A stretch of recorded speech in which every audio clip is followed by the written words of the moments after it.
आदरणीय मुख्यमंत्री जी।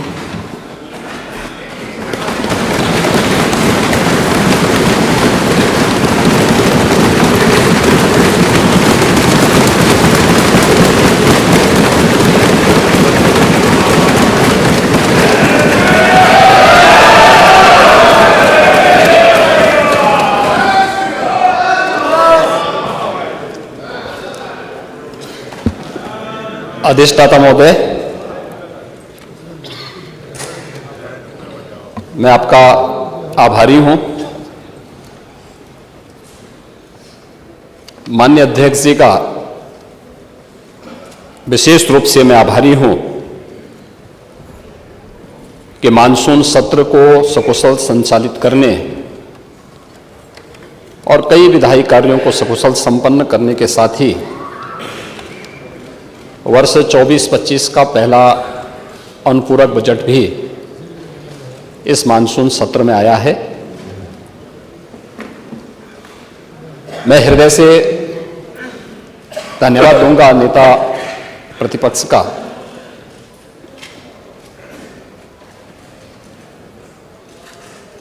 वे वयोवृद्ध हैं, एक लंबा अनुभव विधायी कार्य का उनके पास है और अपनी सहजता और अपनी सरलता के कारण उन्होंने बहुत महत्वपूर्ण सुझाव भी अपने वक्तव्य में हमारे सामने दिए हैं। और वास्तव में ज्ञान वो नहीं होता है जो हम किताबों में पढ़ते हैं। ज्ञान वह होता है जो वास्तविक धरातल पर हम अपने व्यवहारिक जगत में देखते हैं। और इसलिए हमारे यहाँ हमेशा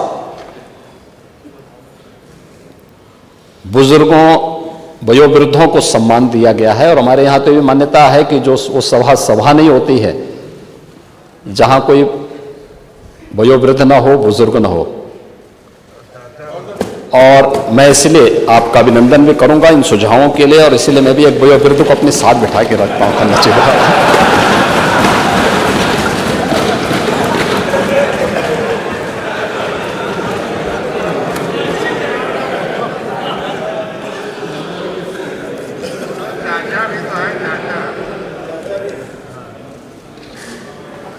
आऊंगा मैं थोड़ी देर में।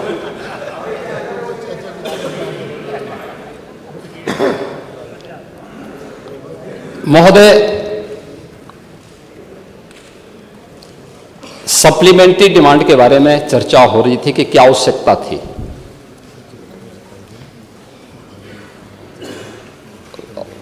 मैं केवल इस एक बात, हमें विरासत में जैसा उत्तर प्रदेश मिला था और जैसा उत्तर प्रदेश आज है,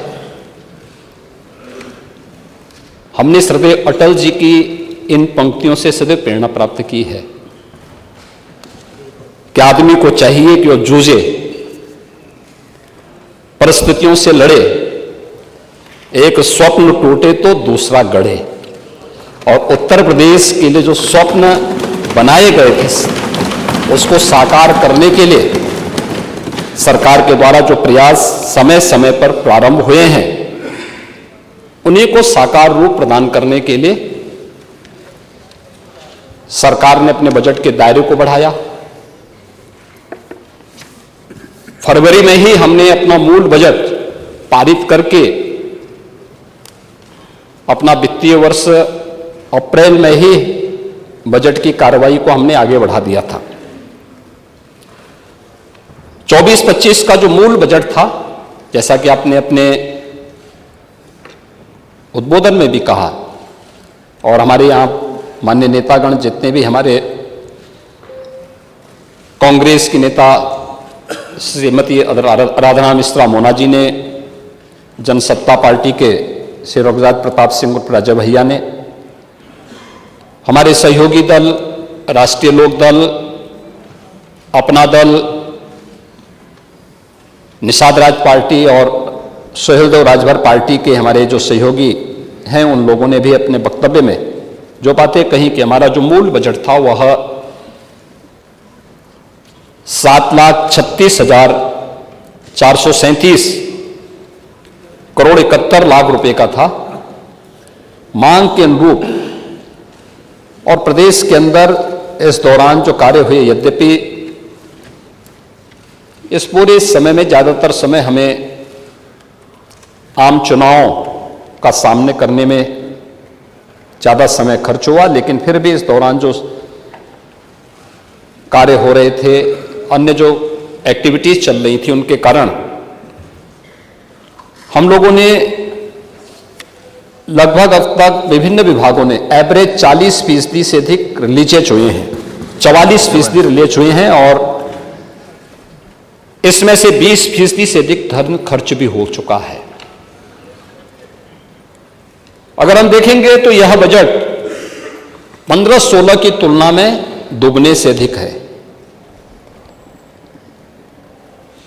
उत्तर प्रदेश जैसे राज्य में अगर हम इन सब मुद्दों के बारे में नहीं सोचते, इस प्रकार के बजट के दायरे को नहीं बढ़ाते, उत्तर प्रदेश की आवश्यकता के अनुरूप यहां पे इंफ्रास्ट्रक्चर नहीं देते, गरीब कल्याणकारी योजनाओं को आगे नहीं बढ़ाते,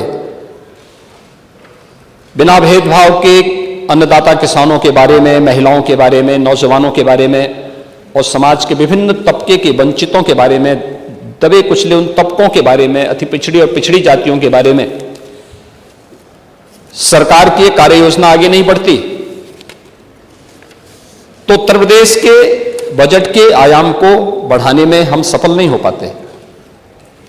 हमने इन कार्यक्रमों को आगे बढ़ाया, बिना भेदभाव के शासन की योजनाओं को उन तक पहुंचाया, और आज उसी का परिणाम है कि सफलतापूर्वक बजट इस माननीय सदन ने फरवरी में पास किया था। 1 अप्रैल से नए वित्तीय वर्ष प्रारंभ होने के साथ नए बजट पे कार्य करना प्रारंभ भी कर दिया, और आज जब हम अगस्त मास की प्रथम तिथि में यहां पर उपस्थित हुए हैं,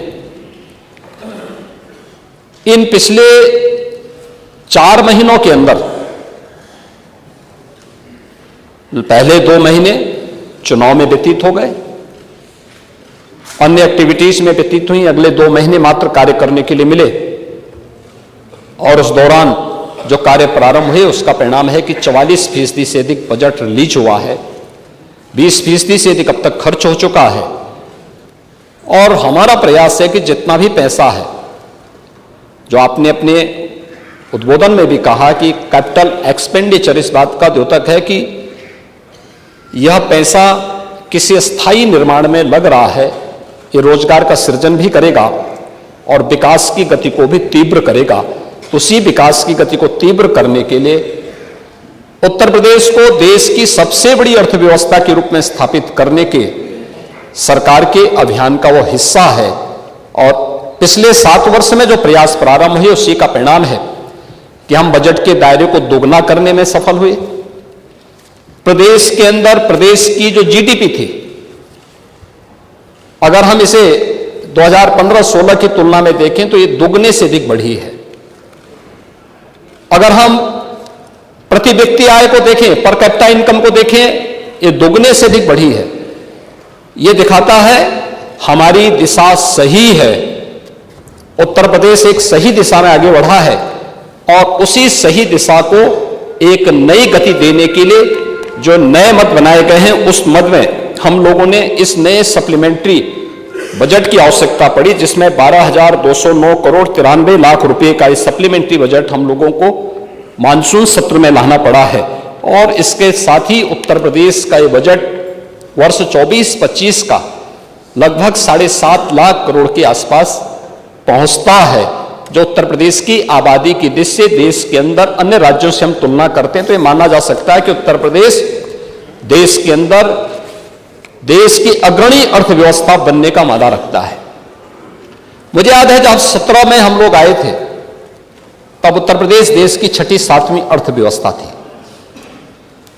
आबादी हमारी सबसे ज्यादा है, लेकिन अर्थव्यवस्था के रूप में हम देश के अंदर 6ठे-7वें स्थान पर थे।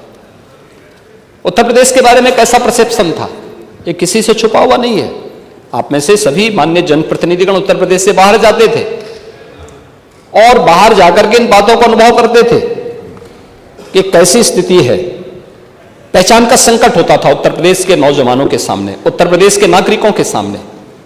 आज मैं कह सकता हूं, उत्तर प्रदेश के नौजवानों के सामने नहीं, किसी भी व्यक्ति के सामने उत्तर प्रदेश का है, देश उसे सम्मान की निगाह से देखता है, शक की निगाह से नहीं देखता है। एक सबसे बड़ा परिवर्तन आज ये हमारे सामने देखने को मिलता है। उत्तर प्रदेश ने इस दौरान अपने इकोनॉमी को बढ़ाया है।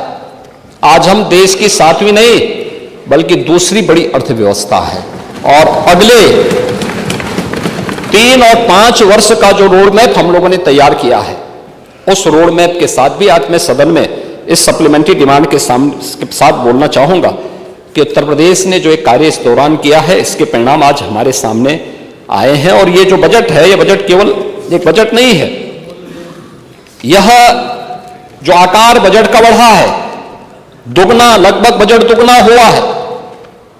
यह लोक कल्याण के कार्यों में ये पैसा खर्च हुआ है। अंतिम पायदान पर बैठे हुए व्यक्ति के लिए, गांव है, गरीब है, किसान है, नौजवान है, महिलाएं हैं, उन तक योजनाओं का लाभ पहुंचाने का कार्य हुआ है। इंफ्रास्ट्रक्चर डेवलपमेंट के बेहतरीन कार्य हुए हैं, और शिक्षा, स्वास्थ्य, कौशल विकास, इन सब पर ये कार्य हुए हैं। और उसका परिणाम है कि उत्तर प्रदेश के अंदर अर्थव्यवस्था भी बढ़ी है और प्रति व्यक्ति की आय में भी बढ़ोतरी हुई है। आज इसी का सीधा परिणाम है कि प्रदेश के अंदर रोजगार के नए सृजन हुए हैं। आपके सामने बहुत सारे ऐसे उदाहरण हैं। तमिलनाडु के त्रिशूर की चर्चा में कर रहा था कि जहां पे उत्तर प्रदेश से जुड़े हुए लगभग 2 लाख कार्मिक वहां काम करते थे, लेकिन आज उसमें से बड़ी संख्या वापस आई है, क्योंकि उत्तर प्रदेश के अंदर उन्हें, इसी प्रदेश के अंदर उन्हें रोजगार मिलना प्रारंभ हुआ है, और वह आज उत्तर प्रदेश में आकर के इन सभी कार्यों के साथ यहां जुड़ रहा है, अपने प्रदेश में आकर के प्रदेश के विकास में अपना योगदान दे रहा है। उत्तर प्रदेश आज देश की अर्थव्यवस्था में, नेशनल जीडीपी में भी अपने शेयर को बढ़ाने में सफल हुआ है। यानी पहले जो हमारी स्थिति थी कि हम 6 या 7% तक ही उत्तर प्रदेश, यानी आबादी हमारे पास जितनी थी लगभग 16 से 17%, लेकिन अर्थव्यवस्था में हमारा कंट्रीब्यूशन देश के अंदर होता था वो 6 से 7% होता था। आज ये 9 से 10% तक पहुंच चुका है। और मेरा मानना है उत्तर प्रदेश के अंदर जो ग्रोथ रेट है, जो विकास की दर है, अगर ये विकास की दर इसी प्रकार से आगे बढ़ेगी तो आने वाले समय में हम लोग उत्तर प्रदेश के अंदर अपनी आबादी के अनुसार देश की जो नेशनल जीडीपी है उसमें अपना योगदान देने में हम लोग सफल होंगे। उत्तर प्रदेश आज देश के उन राज्यों में है जिन राज्यों ने अपने प्रभावी रिसोर्स मोबिलाइजेशन के माध्यम से अपने को रेवेन्यू सरप्लस स्टेट के रूप में स्थापित किया है। हमारी ज्यादातर आवश्यकताओं की पूर्ति हम राज्य के अंदर करने में सक्षम हैं, और उन सब के माध्यम से हम लोग एक बेहतरीन इंफ्रास्ट्रक्चर देने की दिशा में भी आगे बढ़े हैं, जिस पे आज हम इसी में चर्चा भी करेंगे। इसके लिए हम लोगों को टैक्स चोरी के लिए प्रभावी उपाय करने पड़े, रेवेन्यू लीकेजेज के जो कहीं से ऐसी स्थिति थी उसके लिए प्रावधान करने पड़े, और आज उसके परिणाम हम सब के सामने हैं, जो हम सब यहां पे देख रहे हैं। हम लोगों ने इसके लिए डायरेक्ट बेनिफिट जो ट्रांसफर है, इसके माध्यम से जो उस ट्रांजैक्शन को हम लोगों ने लाभार्थियों तक सीधा पैसा पहुंचाने का कार्य किया है। प्रदेश की 196 योजनाओं में डीबीटी के माध्यम से 11 विभागों के माध्यम से 196 योजनाओं का 10,000 करोड़ रुपए की हम लोगों ने इसके माध्यम से बचत की है, और 70,000 करोड़ रुपए 62,000 ट्रांजैक्शन के माध्यम से हम लोगों ने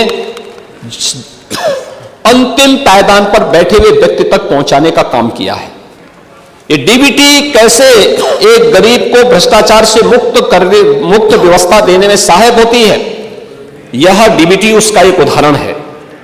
इस दौरान प्रदेश के अंदर रोजगार का जो सृजन हुआ है, रोजगार है, स्वतः रोजगार है, यह प्रदेश के अंदर बैंक के बिजनेस को ही बढ़ाने में सफल हुआ है। अगर 2016-17 में हम लोग प्रदेश के अंदर के सीडी रेशो को देखेंगे तो यह लगभग 44 से 46 के बीच में था, आज यही 60% के आसपास है।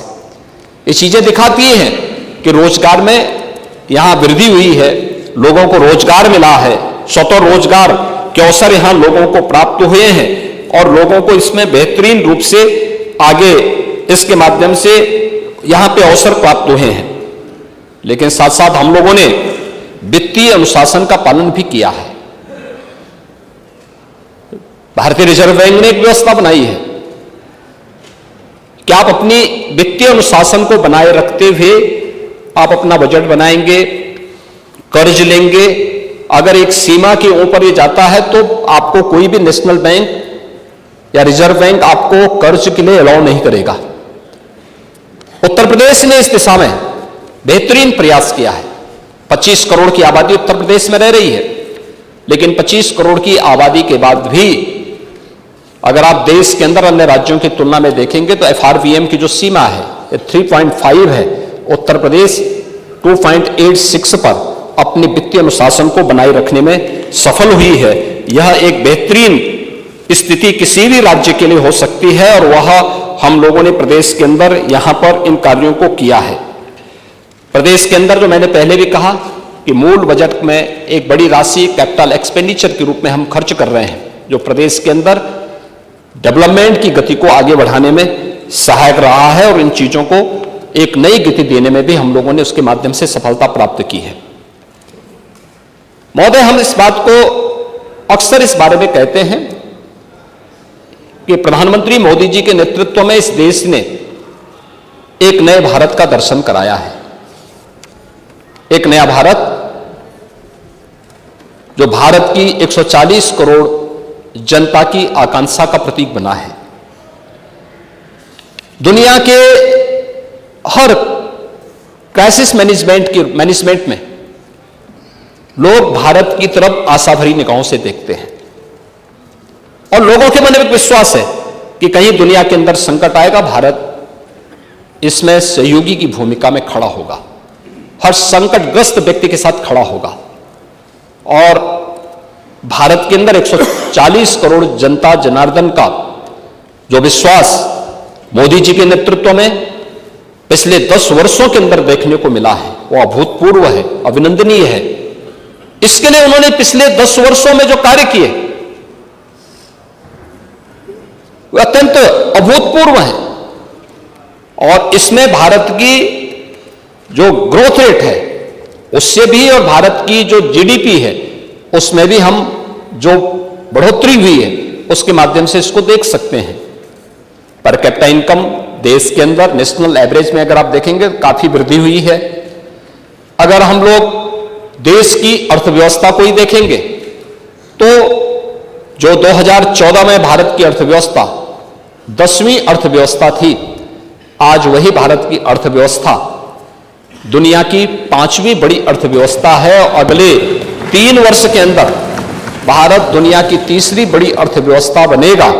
यह प्रधानमंत्री जी का संकल्प है और इसके साथ ही भारत $5 ट्रिलियन की इकोनॉमी के रूप में अपने आप को स्थापित करेगा। इसके लिए भारत सरकार के द्वारा जो प्रयास प्रारंभ हुए हैं ये राज्यों के सहयोग से और तीव्र गति से आगे बढ़ सकते हैं। अगर प्रधानमंत्री जी का विजन है और उसके लिए भारत सरकार ने अपना एक रोड मैप तैयार किया है कि हमें $5 ट्रिलियन की इकोनॉमी के रूप में भारत को स्थापित करना है, तो देश की सबसे बड़ी आबादी का राज्य होने के नाते उत्तर प्रदेश का भी दायित्व बनता था कि हम देश की स्पीड के साथ उत्तर प्रदेश के नागरिकों की स्पीड को भी आगे बढ़ा सकें। और उसी स्पीड के साथ जोड़ने के लिए उत्तर प्रदेश ने भी यह तय किया कि हम उत्तर प्रदेश की अर्थव्यवस्था को $1 ट्रिलियन की इकोनॉमी के रूप में स्थापित करेंगे। $1 ट्रिलियन की इकोनॉमी के लिए उत्तर प्रदेश सरकार के द्वारा जो प्रयास प्रारंभ किए हैं, उत्तर प्रदेश का बजट उसी की श्रृंखला का एक हिस्सा है। इसमें आपने देखा होगा $1 ट्रिलियन की इकोनॉमी के लिए हम लोगों की एक रोड मैप तैयार हुआ है। उत्तर प्रदेश के अंदर हम लोगों ने पूरे सभी विभागों को, अन्य संबंधित सेक्टर को 10 सेक्टर में हमने विभाजित किया। हर एक सेक्टर में कोई हमारा एक वरिष्ठ मंत्री उस सेक्टर की निगरानी कर रहा है। अपर मुख्य सचिव और प्रमुख सचिव स्तर के अधिकारी पाक्षिक रूप से उसकी समीक्षा कर रहे हैं, उसकी मॉनिटरिंग कर रहे हैं। उस फील्ड से जुड़े हुए विशेषज्ञ, उस फील्ड से जुड़े हुए जो अर्थशास्त्री हैं, स्टेक होल्डर्स हैं, उन सबका सहयोग इसके लिए लिया जा रहा है। और स्वयं सीएम डैशबोर्ड के माध्यम से मैं इसकी समीक्षा करता हूं और उसकी नियमित समीक्षा के साथ साथ कौन से सेक्टर में कमी है, किस सेक्टर में कहां पे पुशअप करने की आवश्यकता है, उसके लिए उस प्रकार की कार्य योजना को लेकर के हम कार्य कर रहे हैं। इसमें जो 10 महत्वपूर्ण सेक्टर बनाए गए हैं, इन महत्वपूर्ण सेक्टर्स में हम लोगों ने जो अलग अलग कार्य योजना बनाई है, इसमें इंफ्रास्ट्रक्चर का है। आज आप देखते हैं उत्तर प्रदेश के अंदर एक्सप्रेसवे का, इंटरस्टेट कनेक्टिविटी का, हाईवे का एक बेहतरीन जाल बिछ चुका है। हमारे पास पहले से यमुना एक्सप्रेसवे थी। जिस समय 17 में हम लोग आए थे तब आगरा लखनऊ एक्सप्रेसवे अपने बनने के अंतिम चरण की ओर थी। पिछले 7 वर्ष के अंदर हम लोगों ने कई एक्सप्रेसवे बनाए, जिसमें स्टेट गवर्नमेंट ने भी और केंद्र सरकार ने भी सहयोग किया, जिसमें दिल्ली मेरठ 12 लेन का एक्सप्रेसवे भारत सरकार के सहयोग से प्राप्त बना है। पूर्वांचल एक्सप्रेसवे ये अपने यातायात के लिए पूर्वी उत्तर प्रदेश को प्रदेश की राजधानी लखनऊ से जोड़ रहा है। बुंदेलखंड एक्सप्रेसवे या दिल्ली आगरा एक्सप्रेसवे के माध्यम से प्रदेश की राजधानी और देश की राजधानी को जोड़ने का, बुंदेलखंड को जोड़ने का एक माध्यम बना है, जो वहां की अर्थव्यवस्था की एक बैकबोन बनकर के आगे बढ़ रहा है। प्रदेश के अंदर गंगा एक्सप्रेसवे, जिसके VGF के लिए इस सप्लीमेंट्री बजट में हम लोगों ने धनराशि की मांग भी की है। हमारा प्रयास है कि प्रयागराज कुंभ 2025 में हम गंगा एक्सप्रेसवे को उससे पहले मेन कैरिजवे को बना करके तैयार करें और दिसंबर 2024 का हम लोगों ने टारगेट दिया है कि मेन कैरिजवे को आप इसको बना करके तैयार करिए, जिससे प्रयागराज कुंभ के दौरान इसका उपयोग पश्चिमी उत्तर प्रदेश से पूर्वी उत्तर प्रदेश को जोड़ने के लिए और प्रयागराज को जोड़ने के लिए एक बेहतरीन माध्यम मिल सके। इस पर हमारी कार्रवाई आगे बढ़ रही है। इसके अलावा Gorakhpur link expressway, Ballia link expressway के साथ ही हम लोग चित्रकूट लिंक एक्सप्रेसवे पर शाहजहांपुर से फर्रुखाबाद होते हुए आगरा लखनऊ एक्सप्रेसवे को जोड़ने के लिए एक नई एक्सप्रेसवे पर कार्य हमारा बहुत शीघ्र प्रारंभ हो रहा है। सर्वे के कार्य पूरे हो चुके हैं। इस कार्यक्रम को भी हम आगे बढ़ाने जा रहे हैं और आगरा लखनऊ एक्सप्रेसवे को पूर्वांचल एक्सप्रेसवे से जोड़ने की कार्रवाई को भी सरकार आगे बढ़ाने जा रही है, जिससे जो एक्सप्रेसवे के पीछे की सरकार की मंशा है, उस एक्सप्रेसवे को हम तेजी के साथ आगे बढ़ा सकें। इंटरस्टेट कनेक्टिविटी को, जितने भी हमारी इंटरस्टेट कनेक्टिविटी है, या नेपाल से जुड़े हुए मार्ग हों, बिहार से हों, झारखंड छत्तीसगढ़ से जुड़े हुए हों, मध्य प्रदेश या राजस्थान से जुड़े हुए हों, या फिर हरियाणा या उत्तराखंड या दिल्ली से जुड़े हुए सभी 4 लेन की कनेक्टिविटी हो। और यहां पर उत्तर प्रदेश सरकार का एक तोरण द्वार आगंतुकों का स्वागत करता हुआ दिखाई दे। अगर नेपाल की सीमा पर है तो राज्य नहीं, देश भारत नेपाल मैत्री द्वार उनका स्वागत करें। इसकी तैयारी, इस पर कार्य प्रारंभ हो चुके हैं। अगर बिहार या अन्य राज्यों के साथ में है तो उत्तर प्रदेश और राज्य की मैत्री द्वार के रूप में उसकी पहचान होगी। इस कार्य को हम लोगों ने आगे बढ़ाया है। 4 लेन की हर जिला मुख्यालय 4 लेन से जुड़े, तहसील मुख्यालय 4 लेन के साथ जुड़े, ब्लॉक मुख्यालयों को 2 लेन के साथ हम जोड़ सकें। इस पर कार्य तेजी के साथ या तो पूरे हो चुके हैं या हो रहे हैं। हाईवे, वर्ल्ड क्लास हाईवे का निर्माण यहां पे बन रहा है। लखनऊ से कानपुर के बीच में ग्रीनफील्ड एक्सप्रेसवे भारत सरकार के सहयोग से बन रहा है, और भी अन्य कार्य तेजी के साथ जहां यहां एक्सप्रेसवे के रूप में, हाईवे के रूप में बने हैं, इंफ्रास्ट्रक्चर के रूप में बने हैं, वहीं पर उत्तर प्रदेश ने एयर कनेक्टिविटी के लिए अब तक हमारे 4 इंटरनेशनल एयरपोर्ट और 11 डोमेस्टिक एयरपोर्ट वर्तमान में क्रियाशील हैं, और बहुत शीघ्र हम लोग 5वां इंटरनेशनल एयरपोर्ट जेवर को भी क्रियाशील करने जा रहे हैं। ये दुनिया का यानी एशिया का सबसे बड़े इंटरनेशनल एयरपोर्ट में से एक होने जा रहा है, जो उत्तर प्रदेश की इकोनॉमी के लिए बहुत बड़ी उपलब्धि होगी। उत्तर प्रदेश के अंदर इस फील्ड में हम लोगों ने और भी अन्य तमाम कार्य प्रारंभ किए हैं, और मुझे लगता है कि यह मार्गों के साथ साथ उत्तर प्रदेश के अंदर हम लोगों ने वाटरवे का निर्माण भी, वाराणसी से हल्दिया के बीच में वाटरवे सफलतापूर्वक कार्य कर रहा है, लेकिन अयोध्या से हल्दिया के बीच में जोड़ने की कार्रवाई को भी हम आगे बढ़ाने के लिए सर्वे के कार्य को आगे बढ़ाने जा रहे हैं। और उत्तर प्रदेश उन राज्यों में है जिन्होंने वाटरवे अथॉरिटी का निर्माण राज्य के अंदर करते हुए जल मार्गों की संभावनाओं को भी गति देने की कार्रवाई को आगे बढ़ाया है। प्रदेश के अंदर अच्छी क्वालिटी की सड़कें बने, नई तकनीक का इसमें उपयोग किया जा सके, फुल डेप्थ रिक्लेमेशन FDR पद्धति का भी उपयोग करने वाला देश का पहला राज्य उत्तर प्रदेश है, जिसमें ग्रामीण क्षेत्र में हम लोगों ने इसको अपनाया था, और 5,500 किलोमीटर के मार्ग इसके माध्यम से बने थे। इसमें सड़क की टिकाऊपन भी होता है, लेकिन उसकी लागत में 25% की गिरावट भी आती है, यानी लागत 25% कम होता है, लेकिन मार्ग किसी भी अन्य पद्धति से बनाए जाने वाले मार्ग की तुलना में ज्यादा टिकाऊ होता है। यह कार्य हम लोगों ने यहां पे किया है। हम लोगों ने प्रदेश के अंदर, आपने देखा होगा कि बुंदेलखंड में हम बीडा का निर्माण करने जा रहे हैं, और बीडा के लिए 36,000 एकड़ लैंड में ये बीडा का निर्माण हो रहा है। 46 वर्ष के बाद नोएडा की तर्ज पर एक नया औद्योगिक शहर बसाने की कार्रवाई और बुंदेलखंड क्षेत्र के भी कायाकल्प करने की दिशा में सरकार के द्वारा बनाए गए प्रयास का ये हिस्सा है।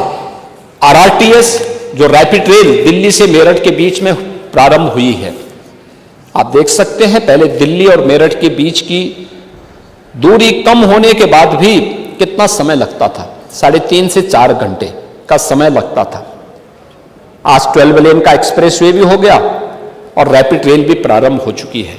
रैपिड रेल चलने से या 12 लेन का एक्सप्रेसवे चलने के बाद अब यह दूरी मात्र 40 से 45 मिनट में इस दूरी को पूरा किया जा सकता है, और पश्चिमी उत्तर प्रदेश के अंदर इसके माध्यम से काफी चीजें आगे बढ़ी हैं और अच्छे ढंग से हमने इसको किया है।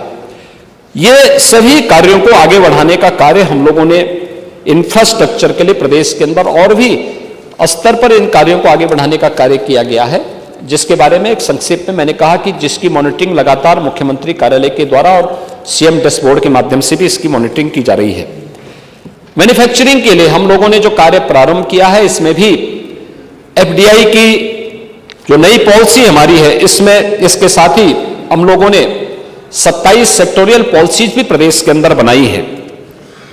MSME के जो उत्पाद है उसकी मार्केटिंग और उसकी ब्रांडिंग के लिए इंटरनेशनल ट्रेड फेयर का आयोजन भी गत वर्ष से हम लोगों ने लगाना प्रारंभ किया है।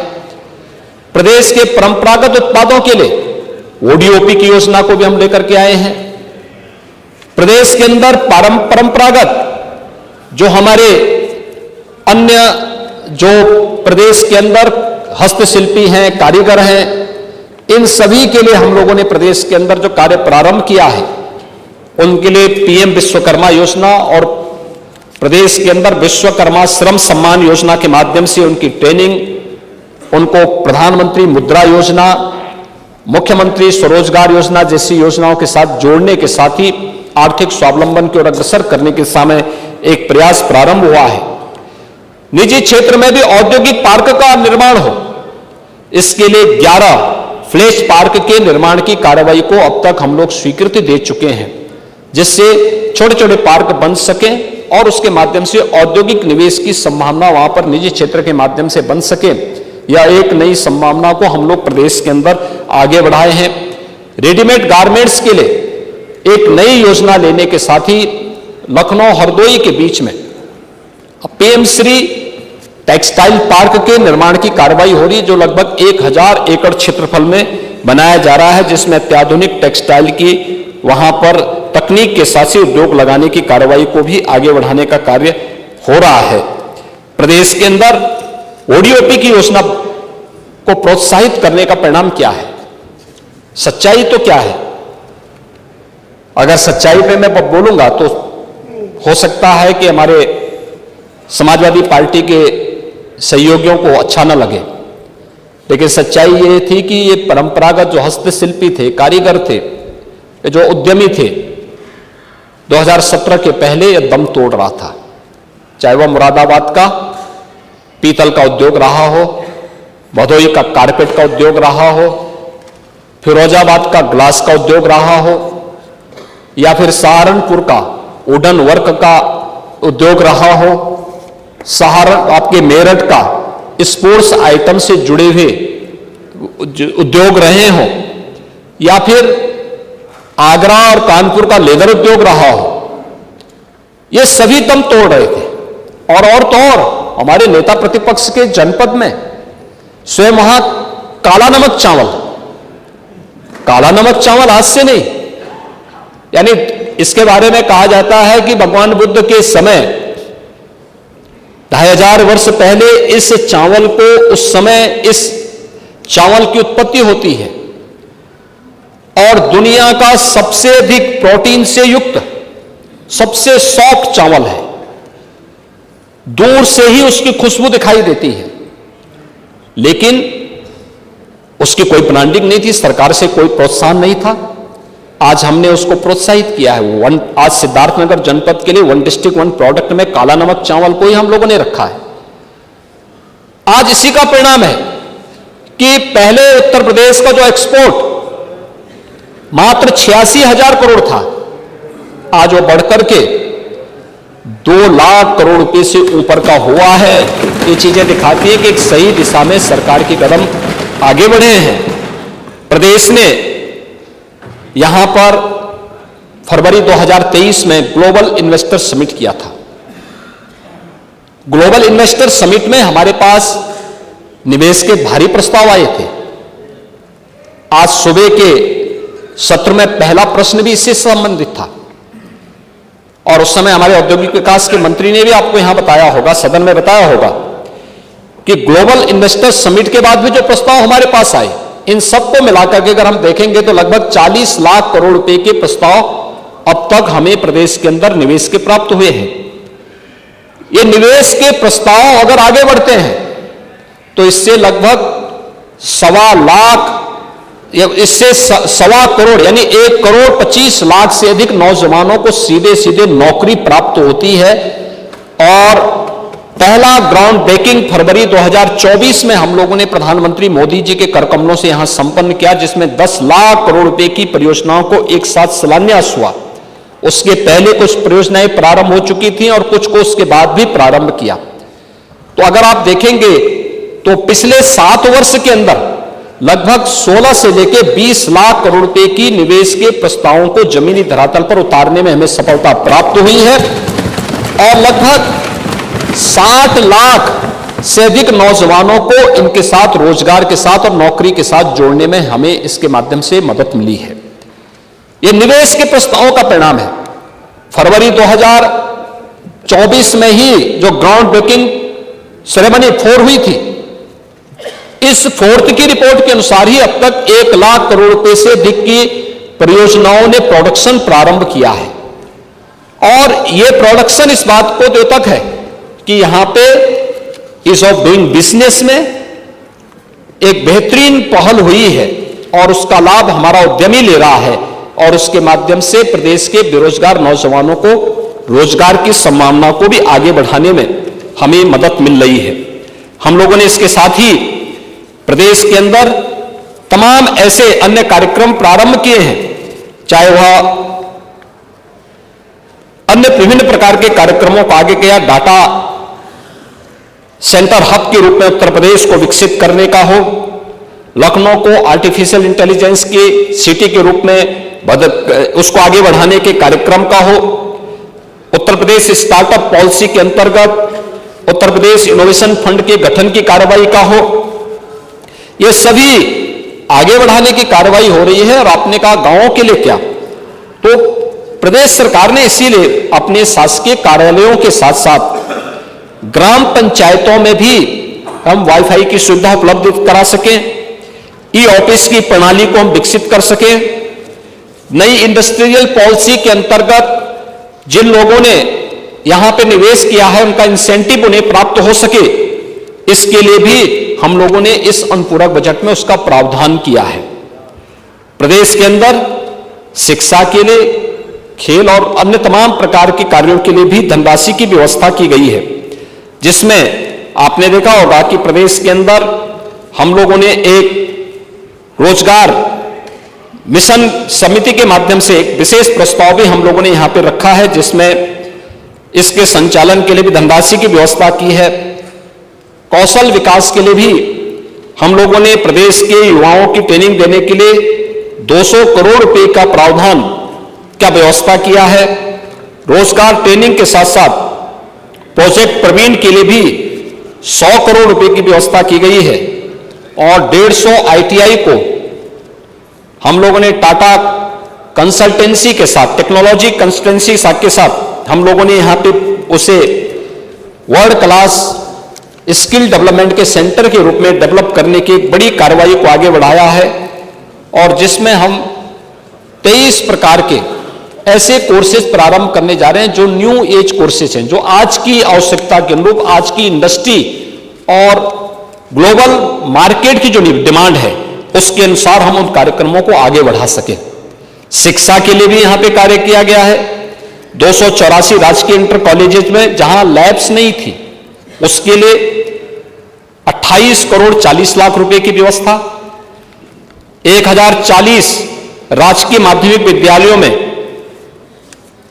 वहां पर कम्युनिकेशन टेक्नोलॉजी लैब की स्थापना के लिए हम लोगों ने 66 करोड़ रुपए की व्यवस्था की है। प्रदेश के अंदर हम लोगों का जो लक्ष्य रहा है कि हम लोगों ने अपने यहां प्रदेश के अंदर पिक एंड चूज नहीं किया। हम लोगों ने निजी क्षेत्र में कोई विश्वविद्यालय स्थापित करना चाहता है, उसके लिए एक पॉलिसी बनाई। अगर कोई उन मानकों को पूरा करता है तो हमने नए विश्वविद्यालय स्थापित करने के लिए उसको आगे बढ़ाया, क्योंकि हमारा मानना है कि हर निवेश एक नया रोजगार भी देता है और साथ साथ विकास भी लेकर के आता है। ऐसे अब तक 14 नए विश्वविद्यालय प्रदेश के अंदर बने हैं, लेकिन जहां कोई विश्वविद्यालय नहीं वहां पर विश्वविद्यालय राज्य सरकार बनाएगी। और इसके लिए जिस कमिश्नरी में विश्वविद्यालय नहीं था उन 6 कमिश्नरी को चिन्हित करके 6 नए विश्वविद्यालय, जिसमें आजमगढ़ में महाराज सुहेलदेव के नाम पर विश्वविद्यालय का निर्माण पूरा हो चुका है और विश्वविद्यालय आज अपने स्वयं के भवन में संचालित भी हो चुका है। ऐसे ही अलीगढ़ महाराजा महेंद्र प्रताप सिंह आजादी की लड़ाई में जिनका एक महत्वपूर्ण योगदान था, जिन्होंने स्वतंत्र भारत में भारत की एक पैरेलल गवर्नमेंट अफगानिस्तान में रह करके बनाने का काम किया था और अंग्रेजों की सत्ता को उस समय चुनौती दी थी, उनके नाम पर एक विश्वविद्यालय मेरठ में हमारा बन के तैयार हो चुका है। और उस पे भी हम लोग राजा महेंद्र प्रताप सिंह विश्वविद्यालय का निर्माण अलीगढ़ में कर चुके हैं और वहां पर भी विश्वविद्यालय भी क्रियाशील हो चुका है। एक मां शाकंभरी के नाम पर एक विश्वविद्यालय का निर्माण हम लोगों ने सहारनपुर में किया है और वह विश्वविद्यालय भी वहां क्रियाशील हो चुका है। 4 नए विश्वविद्यालय वर्तमान में बनने की ओर अग्रसर हैं, जिसमें मुरादाबाद के अंदर गुरु जंबेश्वर के नाम पर एक विश्वविद्यालय का निर्माण हम लोग वहां करने जा रहे हैं। सारी औपचारिकताएं पूर्ण हो चुकी हैं, उसको हम आगे बढ़ा रहे हैं। देवीपाटन मंडल हमारा एक ऐसा मंडल था जहां पे निजी क्षेत्र में या सरकारी स्तर पर, गवर्नमेंट स्तर पर कोई भी विश्वविद्यालय नहीं था, वहां मां पाटेश्वरी के नाम पर एक विश्वविद्यालय का निर्माण हम लोग करने जा रहे हैं। और मिर्जापुर मंडल में वहां पर भी कोई विश्वविद्यालय इस मंडल में भी नहीं था, वहां मां विंध्यवासिनी के नाम पर भी एक विश्वविद्यालय के निर्माण के कार्यक्रम को हम लोगों ने आगे बढ़ाया है। तो कुशीनगर में एक कृषि विश्वविद्यालय, महात्मा बुद्ध के नाम पर एक कृषि विश्वविद्यालय के निर्माण के कार्यक्रम को भी हम लोगों ने आगे बढ़ाने का काम किया है। प्रदेश के अंदर जगतगुरु रामभद्राचार्य दिव्यांग विश्वविद्यालय चित्रकूट विश्वविद्यालय के पास आर्थिक संकट था। एक अच्छी भावना के साथ 2001 में विश्वविद्यालय प्रारंभ हुआ था, लेकिन समय के अनुरूप वो अपनी स्पीड को बढ़ाने में थोड़ा कठिनाई महसूस कर रहा था। इस विश्वविद्यालय को राज्य सरकार में समाहित करते हुए आज वहां पर दिव्यांगजनों के लिए और सामान्य बच्चों के लिए भी हम लोगों ने उस विश्वविद्यालय को राज्य सरकार के अधीन लेकर के उस विश्वविद्यालय का संचालन सरकार ने प्रारंभ कर दिया है और ये विश्वविद्यालय अब राज्य विश्वविद्यालय के रूप में सफलतापूर्वक संचालित हो रहा है। इसके अलावा लखनऊ में यहां पर एक मेडिकल यूनिवर्सिटी ये भी हमारी सरकार ने बनाई है, वो बनकर के तैयार हो चुकी है, कार्य उसका प्रारंभ हो चुका है, जो प्रदेश के सभी मेडिकल कॉलेजेस को अपने साथ संबद्ध करके उस कार्य को आगे बढ़ा रही है। ऐसे ही प्रदेश के अंदर आयुष विश्वविद्यालय का निर्माण गोरखपुर में पूरा हो चुका, वो अपना कार्य आगे बढ़ा रही है। और मेरठ में हॉकी के जादूगर मेजर ध्यानचंद के नाम पर स्पोर्ट्स यूनिवर्सिटी, प्रदेश की पहली यूनिवर्सिटी मेरठ में हम लोग बना रहे हैं, जिस पर युद्ध स्तर पर कार्य चल रहा है। इन सभी कार्यक्रमों को करने के साथ ही प्रदेश सरकार ने इसमें हॉकी के जो एक महान खिलाड़ी थे, भारतीय हॉकी टीम को जिन्होंने कई बार प्रतिनिधित्व किया था, नेतृत्व प्रदान किया था, ऐसे केडी सिंह बाबू की बाराबंकी स्थित आवास को कुछ वहां पे लिटिगेशन था, इस मामले को लेकर के विवाद हुआ था और न्यायालय ने उनके पैतृक आवास को नीलाम करने के लिए आदेश कर दिया था। सरकार ने इसमें इंटरवेन किया। सरकार ने कहा नहीं, देखिए जिन्होंने देश के लिए कंट्रीब्यूशन किया है, आखिर हमारी आज वर्तमान पीढ़ी का दायित्व क्या है, हम उनके प्रति कृतज्ञता ज्ञापित करते हुए उनकी स्मृतियों को बचाए रख सकें। और उसके लिए सरकार ने उनके आवास को और उनकी पूरी जो प्रॉपर्टी थी उसको सरकार ने कहा कि सरकार इसकी धनराशि देगी और सरकार वहां पे उनके संग्रहालय को बनाएगी, जो हॉकी के लिए उनका योगदान था। इसके लिए धनराशि की व्यवस्था हम लोगों ने की है। ग्रामीण क्षेत्र में ग्रामीण स्टेडियम के लिए मैं देखता हूं हमारे बहुत सारे माननीय विधायकगण इस बारे में प्रस्ताव देते हैं कि हाँ हमारे यहां हमारे जनपद में कोई स्टेडियम नहीं है। 100 करोड़ रुपए की व्यवस्था हम लोगों ने इस सप्लीमेंट्री में ग्रामीण स्टेडियम के लिए की है, जो ग्रामीण क्षेत्र में खेलों के क्षेत्र में लोगों को एक नया प्रोत्साहन मिल सके, इसके लिए भी हम लोगों ने व्यवस्था की है। और मैंने परसों भी यहां पे कहा था कि अटल आवासीय विद्यालय बीओसी बोर्ड से जुड़े हुए रजिस्टर्ड श्रमिकों और निराश्रित बच्चों के लिए भी यह व्यवस्था की गई है। लेकिन हम लोग 57 नए जनपदों में, जो जनपद 18 जनपद आच्छादित हैं, इन जनपदों में तो अटल आवासीय इन कमिश्नरी मुख्यालयों पे अटल आवासीय विद्यालय है। शेष जनपदों में हम लोग एक सीएम अभ्युदय विद्यालय के रूप में वहां पे एक मॉडल विद्यालय बनाने जा रहे हैं, जो डे स्कूल होंगे। और इसके लिए हम लोगों ने धनराशि की व्यवस्था पहले से कर दी है। और हमारा ये मानना है कि लगभग ये पहले चरण में जनपद स्तर पर, फिर विधानसभा स्तर पर, फिर विकासखंड स्तर पर और फिर कमिश्नरी स्तर पर हम लेके जाएंगे। तो शिक्षा के क्षेत्र की जो चिंता आपकी है, उस चिंता को हम लोग दूर करेंगे। और वास्तव में शिक्षा के बगैर कोई समाज स्वावलंबन के मार्ग पर और समृद्धि के मार्ग पर कभी आगे नहीं बढ़ सकता है। सरकार की चिंता है। हमने अनुपूरक बजट में अटल आवासीय विद्यालय के शेष कार्यों को आगे बढ़ाने के लिए भी धनराशि की व्यवस्था इसमें की है। ऊर्जा सेक्टर में यहां पर सदन में काफी चर्चा हो चुकी है और वास्तव में जब सुविधा मिलती है तो लोगों की इच्छा होती है कि इसमें और वृद्धि हो और अच्छा मिले। ये मनुष्य की वृत्ति भी होती है और होना भी चाहिए, उसका अधिकार भी होना चाहिए कि समय के अनुरूप हम भी आगे बढ़ सकें। और इसको लेने के लिए प्रदेश सरकार ने बार बार होती है कि आप क्या कर रहे हैं। इसके तीनों क्षेत्रों में हम लोगों ने काम किया। पावर जनरेशन के लिए, उसके ट्रांसमिशन के लिए और उसके डिस्ट्रीब्यूशन के लिए। तीनों पर सरकार का ध्यान है, तीनों को एक साथ हम कार्य करने जा रहे हैं। अगले कुछ वर्षों के अंदर 8,000 मेगावाट की नई बिजली प्रदेश के अंदर ही थर्मल पावर के रूप में उत्तर प्रदेश के अंदर पावर कारपोरेशन और उसके जो साथ जो है पीपीए हैं उसके माध्यम से हम लोग यहां उपलब्ध कराने जा रहे हैं।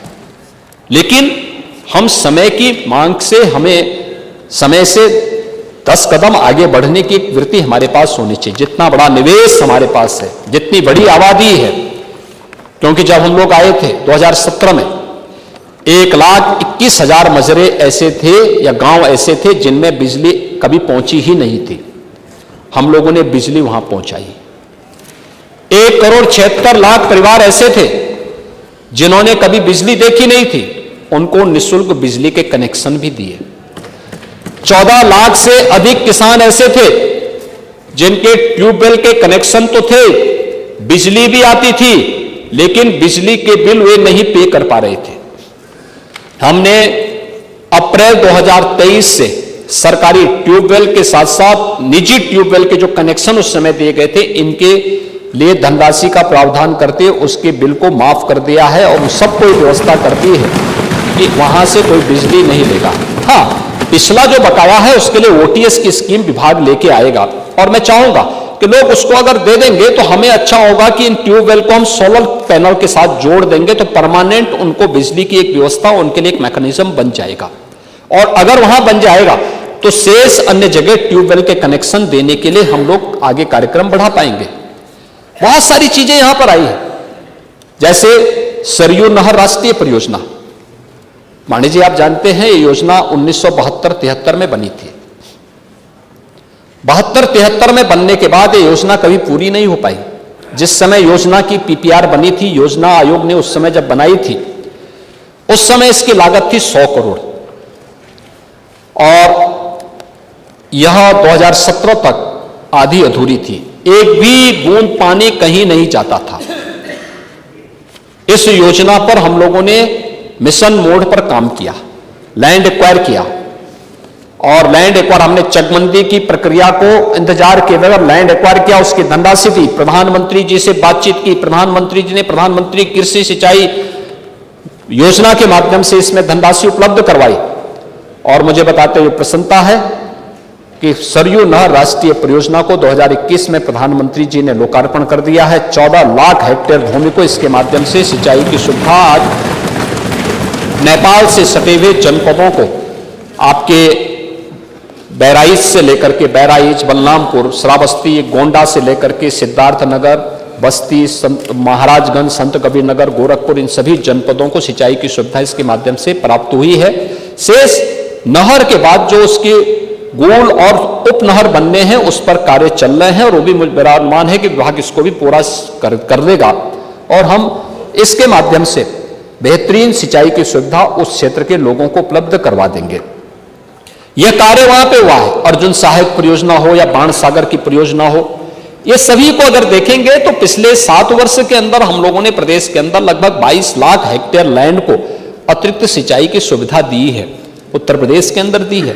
ट्यूबवेल के कनेक्शन को हम लोगों ने, ट्यूबवेल के जो कनेक्शन पहले से चल रहे थे उनको फ्री किया, फ्री में बिजली उपलब्ध करवा रहे हैं और मुझे लगता है हमें वहां उसके सोलर पैनल लगाने की दिशा में तेजी के साथ आगे बढ़ना चाहिए। 60,000 से अधिक अब तक हम लोगों ने सोलर पैनल उपलब्ध करवाए हैं किसानों को, जिन किसानों के द्वारा ट्यूबवेल की सुविधा जहां उपलब्ध नहीं हो रही थी उसको भी ये सुविधा उपलब्ध करा रहे हैं और इसमें बहुत सारे कार्य बढ़कर किए गए हैं। लेकिन साथ साथ इस दिशा में जो मांग और आपूर्ति में, सप्लाई एंड डिमांड में जो अंतर है, जो चर्चा यहां पर हो रही थी अभी, जो बात यहां पे नेता कांग्रेस श्रीमती आराधना मिश्रा मोना जी ने बात यहां पे कही कि आखिर हमारी डिमांड कितनी है। यानी यह आज तो 1 अगस्त में हम आए हैं, हम कल ही देख रहे थे, कल ही हमारी समीक्षा चल रही थी इस मुद्दे को लेकर के। 2016 में प्रदेश के अंदर जो पीक डिमांड होती थी वह 16,000 मेगावाट की होती थी। इस समय यह उत्तर प्रदेश के अंदर डिमांड कितनी चल रही है?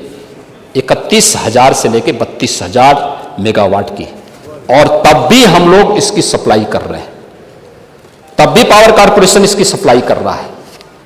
कारण था, पहले इंफ्रास्ट्रक्चर नहीं था, पहले गांवों में बिजली नहीं थी, पहले उद्योग नहीं थे, पहले ट्यूबवेल के कनेक्शन नहीं दिए जा रहे थे, पहले लोग और किसान भी इन सबसे वंचित था। आज हमने बिजली के कनेक्शन दिए, उद्योग लगाए, ट्यूबवेल को कनेक्शन दिए। आज बिजली हम लोगों ने एक व्यवस्था बनाई है, खास तौर पर एक व्यवस्था बनाई, और व्यवस्था कि हम जिला मुख्यालय को 24 घंटे देंगे, तहसील मुख्यालयों को हम 20 से 22 घंटे देंगे, 18 से 20 घंटे हम ग्रामीण क्षेत्र को उपलब्ध करवाएंगे। लेकिन समय पे बहुत सारे जनपद ऐसे हैं जहां बारिश नहीं हो पा रही है।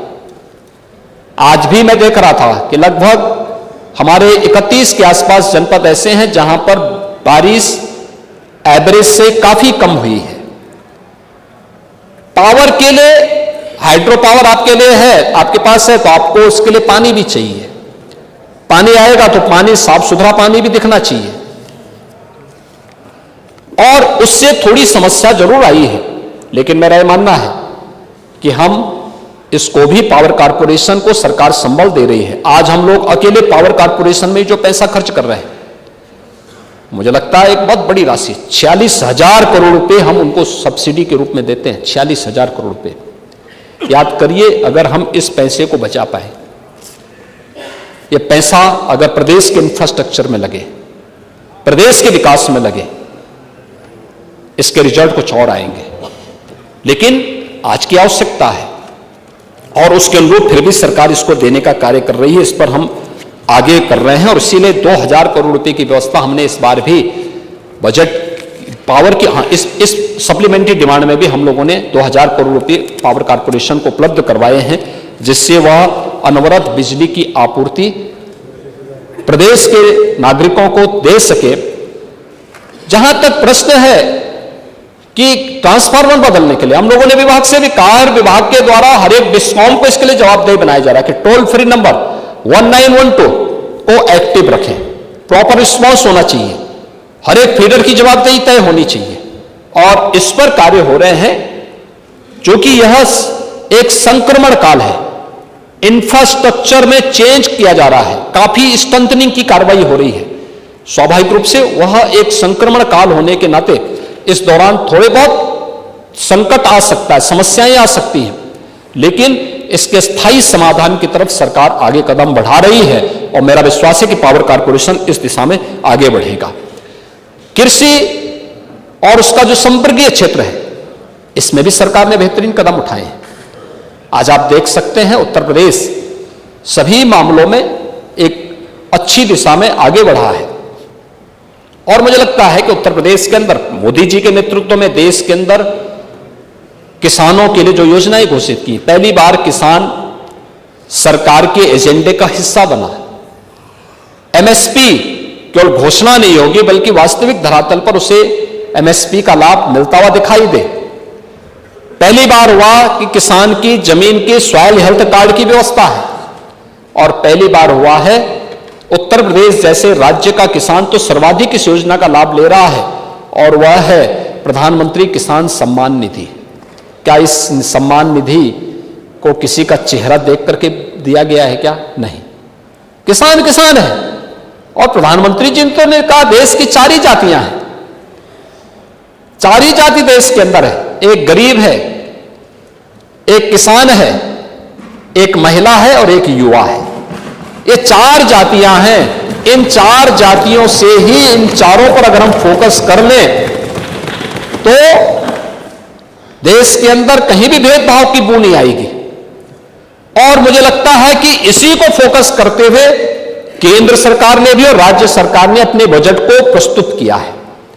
ये 4 के उत्थान के लिए, उनके जीवन में खुशहाली लाने के लिए सरकार के जो प्रयास प्रारंभ हुए हैं, कृषि सेक्टर अपने अन्नदाता किसानों के जीवन में परिवर्तन का माध्यम बना है।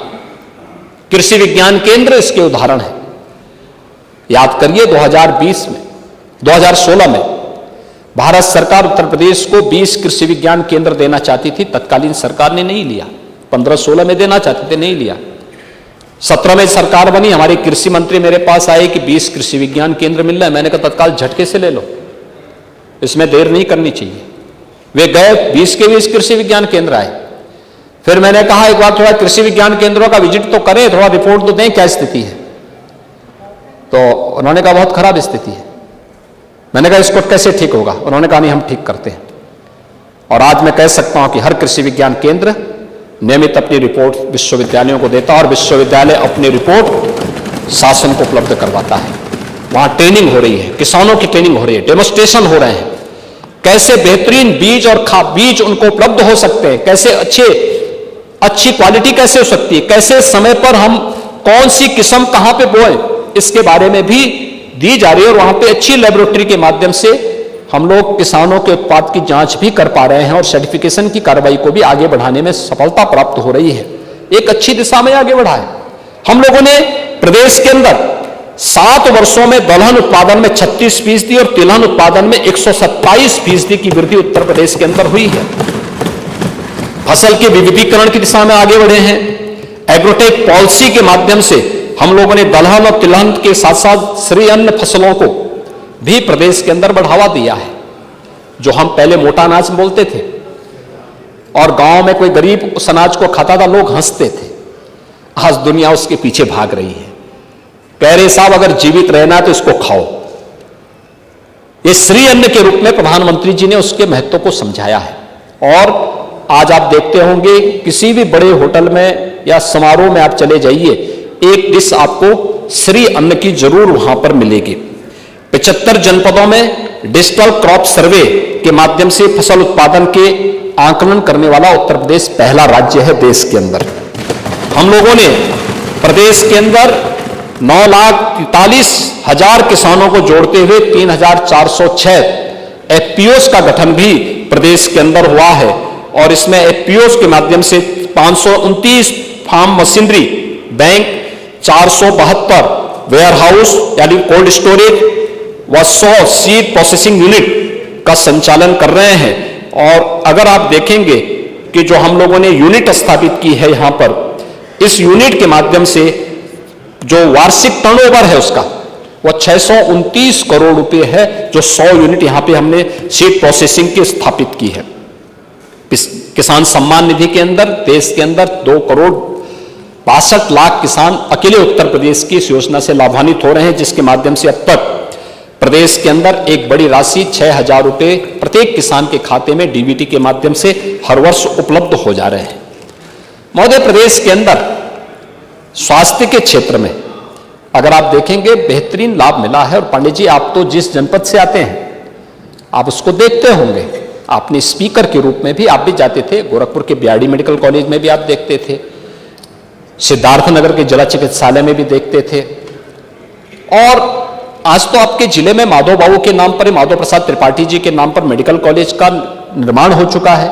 माधव बाबू भी आप लोगों के साथ इमरजेंसी में जेल में थे और उन्होंने उस जिले को एक नाम आगे बढ़ाया था। उनकी स्मृति में मेडिकल कॉलेज का निर्माण हम लोगों ने सिद्धार्थनगर में भी किया है। कोई सोचता था सिद्धार्थनगर में मेडिकल कॉलेज की स्थापना होगी? कभी नहीं। कोई सोचता था कि बस्ती में मेडिकल कॉलेज का निर्माण होगा? कोई सोचता था कि महाराजगंज, कल ही महाराजगंज के पीपीपी मोड पर बने हुए मेडिकल कॉलेज को एडमिशन के लिए मान्यता प्राप्त हुई है? कोई सोचता था कुशीनगर में मेडिकल कॉलेज का निर्माण होगा? कोई सोचता था कभी देवरिया में मेडिकल कॉलेज का निर्माण होगा? कोई सोचता था कि अयोध्या में मेडिकल कॉलेज का निर्माण होगा? गोंडा, बहराइच, बलरामपुर, यहां कोई मेडिकल कॉलेज का निर्माण हो? कोई सोचता था सुल्तानपुर, प्रतापगढ़, मिर्जापुर, सोनभद्र, गाजीपुर, चंदौली, यानी ये पूर्वी उत्तर प्रदेश के वे जनपद हैं जिन जनपदों को माना जाता था कि साहब यहां पर व्यक्ति की मौत की कीमत नहीं थी, बीमारियां हर वर्ष उनको निगलती थी।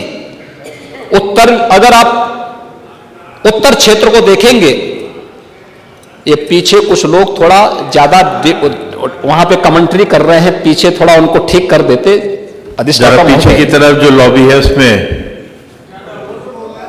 यहां अंदर तो मान्य सदस्य गण यहां सुन रहे हैं, उनके बाहर के शोर कमेंट्री से यहाँ के उसमें मुझे बोले जरा शांत रखें।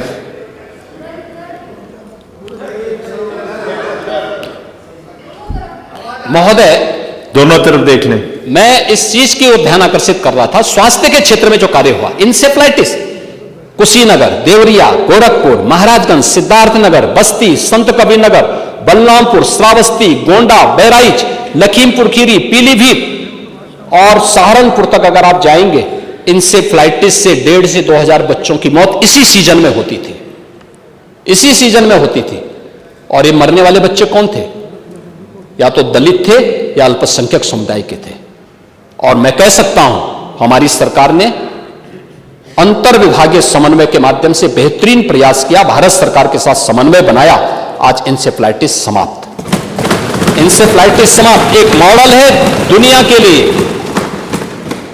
डेंगू वाराणसी से लेकर के बलिया तक, चिकनगुनिया आपके बुंदेलखंड क्षेत्र में, कालाजार बिहार से सटे हुए जनपदों में अपना कहर बरपाता था, कोई पूछता नहीं था।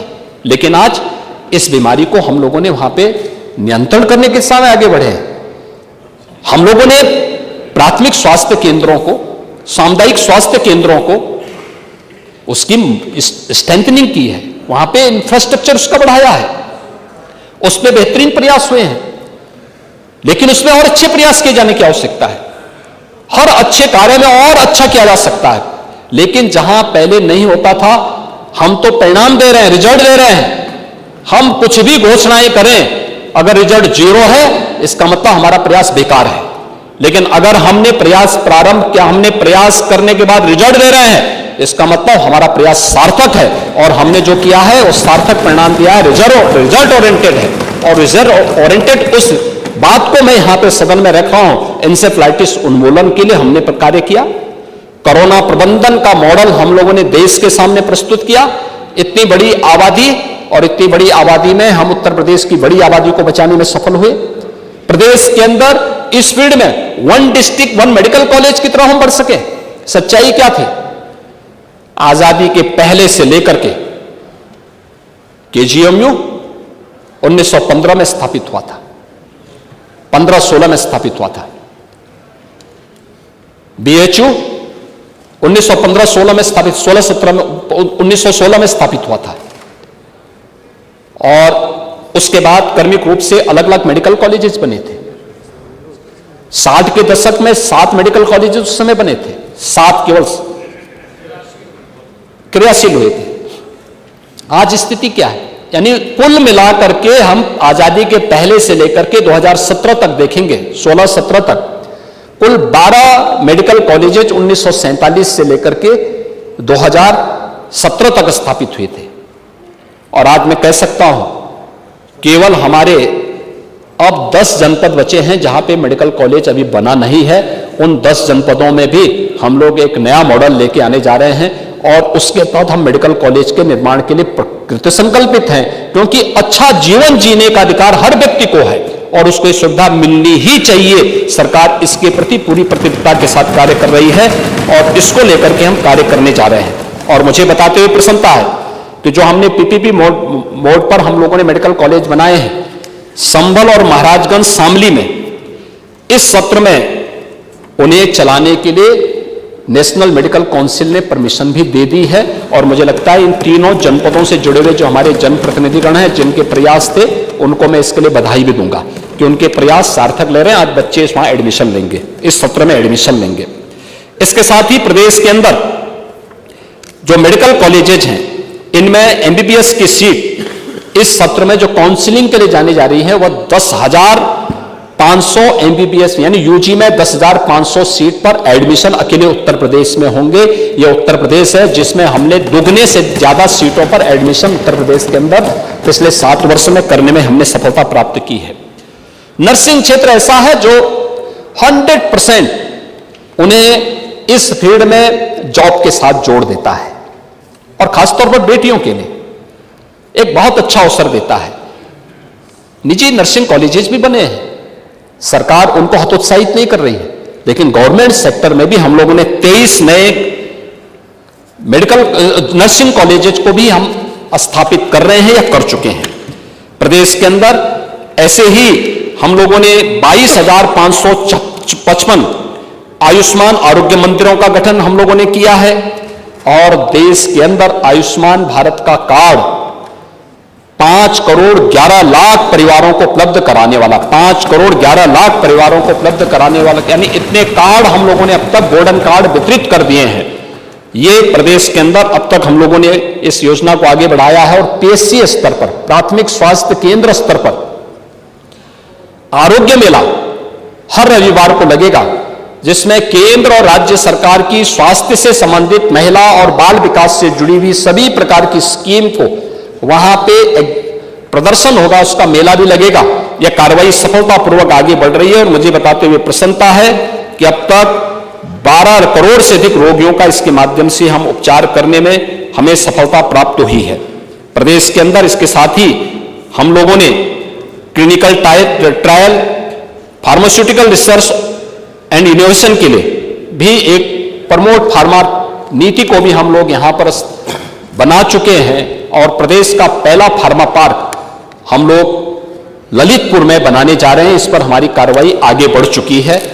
प्रदेश के अंदर मेडिकल डिवाइस पार्क हमारा यमुना अथॉरिटी में तेजी के साथ आगे बढ़ रहा है और इसके भी सार्थक परिणाम बहुत शीघ्र प्रदेश की जनता के सामने आएंगे। महोदय, नगर विकास के लिए भी प्रदेश सरकार ने कदम बढ़ाए हैं। हमने 100 से अधिक नए नगर निकायों का गठन किया। हम लोग जब आए थे तब प्रदेश के अंदर 14 नगर निगम थे, म्युनिसिपल कॉर्पोरेशन 14 थे, आज 17 हैं। 3 नए नगर निगम प्रदेश के अंदर नए गठित हुए हैं। 4 नगर पालिका परिषद का गठन हुआ। 122 नगर पंचायतों को यहां पर नई गठित किया गया और 124 नगरीय निकायों की सीमा विस्तार की कार्रवाई को भी आगे बढ़ाने का कार्य प्रदेश के अंदर इस दौरान सरकार ने किया है। प्रदेश ने इस दिशा में देश का एक पहला राज्य है जिसने 18 सिटी को सेफ सिटी के रूप में स्थापित किया है। इसमें सरकार का पैसा भी लगा है लेकिन जन सहभागिता भी ज्यादा है और इसके माध्यम से हमें इसके माध्यम से सफलता प्राप्त हुई है। हम लोगों ने नगरीय क्षेत्र में भी मांग होती है कि हमारे यहाँ सीवर लाइन नहीं है या पेयजल की व्यवस्था नहीं है। इस बजट में 600 करोड़ रुपए इसके लिए भी नगरीय क्षेत्रों में जो माननीय जनप्रतिनिधि हैं उनकी डिमांड के अनुसार हम ये व्यवस्था दे सकेंगे। इसके अलावा एस्पिरेशनल नगर निकाय, ऐसी 100 नगर निकाय को हम लोगों ने चिन्हित किया है जहां पर बुनियादी सुविधाएं उपलब्ध, क्योंकि गांव से सीधे ग्राम पंचायत से नगर निकाय बना है तो नगरीय व्यवस्था उसको उपलब्ध हो सके, इसके लिए अतिरिक्त फंड और अतिरिक्त उसको प्रोत्साहन दिया जा सके, इसके लिए यह कार्रवाई को भी यहां पर प्रदेश सरकार ने तेजी के साथ आगे बढ़ाने का काम किया है। महोदय, इसके साथ ही प्रदेश ने डिजिटल लेन देन की कार्रवाई को सफलतापूर्वक आगे बढ़ाने का काम किया है। तो मैंने पहले भी कहा कि आज उत्तर प्रदेश डिजिटल लेन देन में देश में नंबर 1 पर है और इसमें हम लोगों ने इस कार्रवाई को तेजी के साथ आगे बढ़ाने का काम किया है। प्रदेश के अंदर जनधन अकाउंट के 9 करोड़ खाते खोले गए हैं जिनमें आधे यानी 50% खाते महिलाओं के हैं। ये सफलतापूर्वक संचालित हो रहे हैं। प्रदेश के अंदर जो मैंने पहले भी कहा कि प्रदेश के अंदर जो बैंक का पहले व्यवसाय था 16-17 में यह केवल 12 लाख करोड़ के आसपास था, आज ये बढ़कर के 26 लाख करोड़ हुआ है। ये चीजें दिखती हैं कि बेहतरीन दिशा में हम लोग आगे बढ़े हैं। प्रदेश के अंदर बैंकों की स्थिति, चाहे वह राष्ट्रीयकृत बैंक हो या फिर ग्रामीण बैंक हो, इन सब की शाखाओं का विस्तार करते हुए आज 19,705 शाखाएं चल रही हैं। वीसी सखी का एक नया मॉडल देश के अंदर उत्तर प्रदेश ने दिया है और साथ साथ बैंक मित्र बैंकों के माध्यम से भी जोड़ने की कार्रवाई के माध्यम से भी हम लोगों ने इस कार्य को तेजी के साथ आगे बढ़ाने का कार्य भी किया है। और देश के अंदर फंड आकर्षित करने में भी उत्तर प्रदेश, रिजर्व बैंक का जो आंकलन है, रिजर्व बैंक की जो रिपोर्ट है उसके अनुसार उत्तर प्रदेश देश के अंदर फंड आकर्षित करने वाला देश का पहला टॉप का राज्य है जिसने इस कार्य को आगे बढ़ाने का काम किया है। आयकर रिटर्न जब हम लोग आए थे तब स्वाभाविक रूप से जैसी स्थिति प्रदेश की थी तो वैसे ही परिणाम भी आता है। आयकर रिटर्न भरने वालों की संख्या प्रदेश के अंदर बहुत कम थी, यानी अगर हम देखें तो ये संख्या मात्र लगभग 1.25 लाख के आसपास थी। 1,65,000 के आसपास 2014-15 में यह संख्या थी और आज मुझे बताते हुए प्रसन्नता है कि यह संख्या लगभग 2 लाख है। तो सॉरी 12 लाख की संख्या पहुंच चुकी है। 2 लाख से बढ़कर के आज यह 12 लाख पहुंच चुकी है। ये चीजें दिखाती हैं कि प्रदेश की प्रति व्यक्ति आय में वृद्धि हुई है और यह उसका एक महत्वपूर्ण संकेतक है। प्रदेश के अंदर जो मैंने कहा कि राष्ट्रीय आर्थिक विकास दर, जो नेशनल देश की जो विकास दर है वह 7 और 8 के बीच में है, लेकिन अगर हम उत्तर प्रदेश का देखेंगे तो ये कांस्टेंट प्राइस में अगर आप देखेंगे तो ये लगभग 10 के आसपास उत्तर प्रदेश की है, और अगर करंट प्राइस में हम देखेंगे तो ये 14 और 15 के बीच में उत्तर प्रदेश की देखने को मिलती है। दिखती है कि हम नेशनल एवरेज से भी बेहतर स्थिति में आगे बढ़ाने की कार्रवाई को आगे बढ़ा रहे हैं। बेरोजगारी की दर के बारे में भी आपने चर्चा की।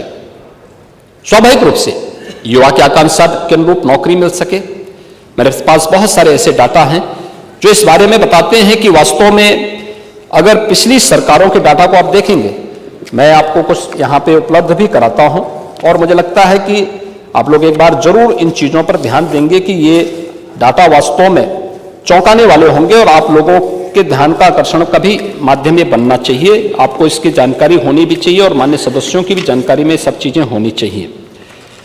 जो चीजें सामने आई हैं, अगर आप देखेंगे कि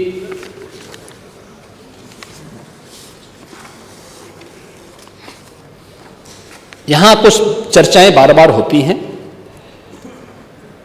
12 से 17 के बीच में प्रदेश के अंदर कुल चयन हुआ था उत्तर प्रदेश लोक सेवा आयोग के माध्यम से 26,394 का चयन हुआ था। इसमें ओबीसी को जो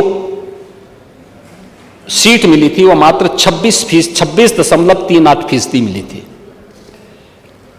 और एससी की सीट थी वह 21.34% थी। और 17 से अब तक कुल चयन हुए हैं, देखिए इनके समय में हुआ था 26,394। सभी मान्य सदस्य नोट कर लेंगे, अर्थात ये आंकड़े हैं, लोक सेवा आयोग के आंकड़े हैं ये, उत्तर प्रदेश लोक सेवा आयोग के। और ओबीसी को कुल सीट मिली थी इसमें 26.38%। ओबीसी को कुल सीट मिली थी 6,964।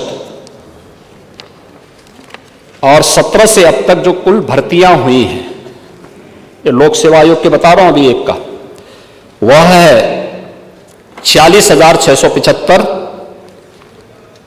जिसमें ओबीसी को मिली है कुल सीट 38.41%, यानी 26.38 की बजाय उन्हें सीट मिली है 38.41%।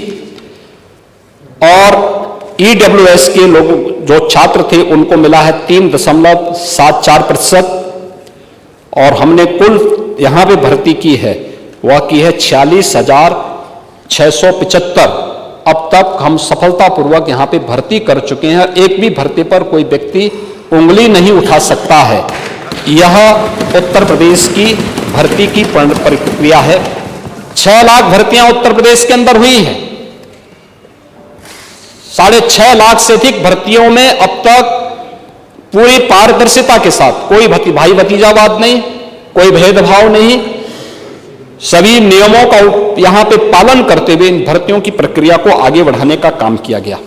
और अगर मैं आपके सामने रखता हूं कि जो विवादित भर्तियां रही हैं 2012 से लेकर के 17 के बीच में, अवर अभियंता भर्ती, प्रवक्ता भर्ती, प्रावधिक सहायक भर्ती, राजकीय महाविद्यालयों में शिक्षकों की भर्ती, चिकित्सा अधिकारियों के बैकलॉग की भर्ती, यानी ये सभी भर्तियां रही हैं जो सभी विवादित रही हैं। इसमें बहुत सारी ऐसी भर्तियां थी जिनको लेकर के बड़ा विवाद हुआ था, और उस समय के जो लोक सेवा आयोग के अध्यक्ष थे उनको लेकर के किस किस प्रकार की टिप्पणियां हुई हैं यह भी किसी से छुपा हुआ नहीं है। ये पूरा मेरे पास इसका एक वो भी है, पूरा एक, अगर आप देखेंगे कि पूरा एक जो है चिट्ठा है, अगर ये चिट्ठा पढ़ना चाहेंगे तो आपको उपलब्ध भी हो जाएगा। और मैं चाहूंगा कि इसमें बहुत समय व्यर्थ व्यतीत करने की बजाय हम लोग इन चीजों को थोड़ा देखें एक बार कि कैसे लोग गुमराह करने का काम करते थे और कैसे उन तथ्यों को तोड़ मरोड़ करके प्रस्तुत करते थे। मुझे लगता है इसमें से सभी माननीय सदस्य इस बात को साक्षी रहे हैं, जो उस समय यहां इस सदन के माननीय सदस्य रहे होंगे। आप तो उस समय स्पीकर ही थे, इसी सदन में गूंजा था। तो उत्तर प्रदेश लोक सेवा आयोग में उप जिलाधिकारी के पद के लिए चयन हुए थे। 86 में से 56 एक जाति विशेष के लिए भर दिए गए थे।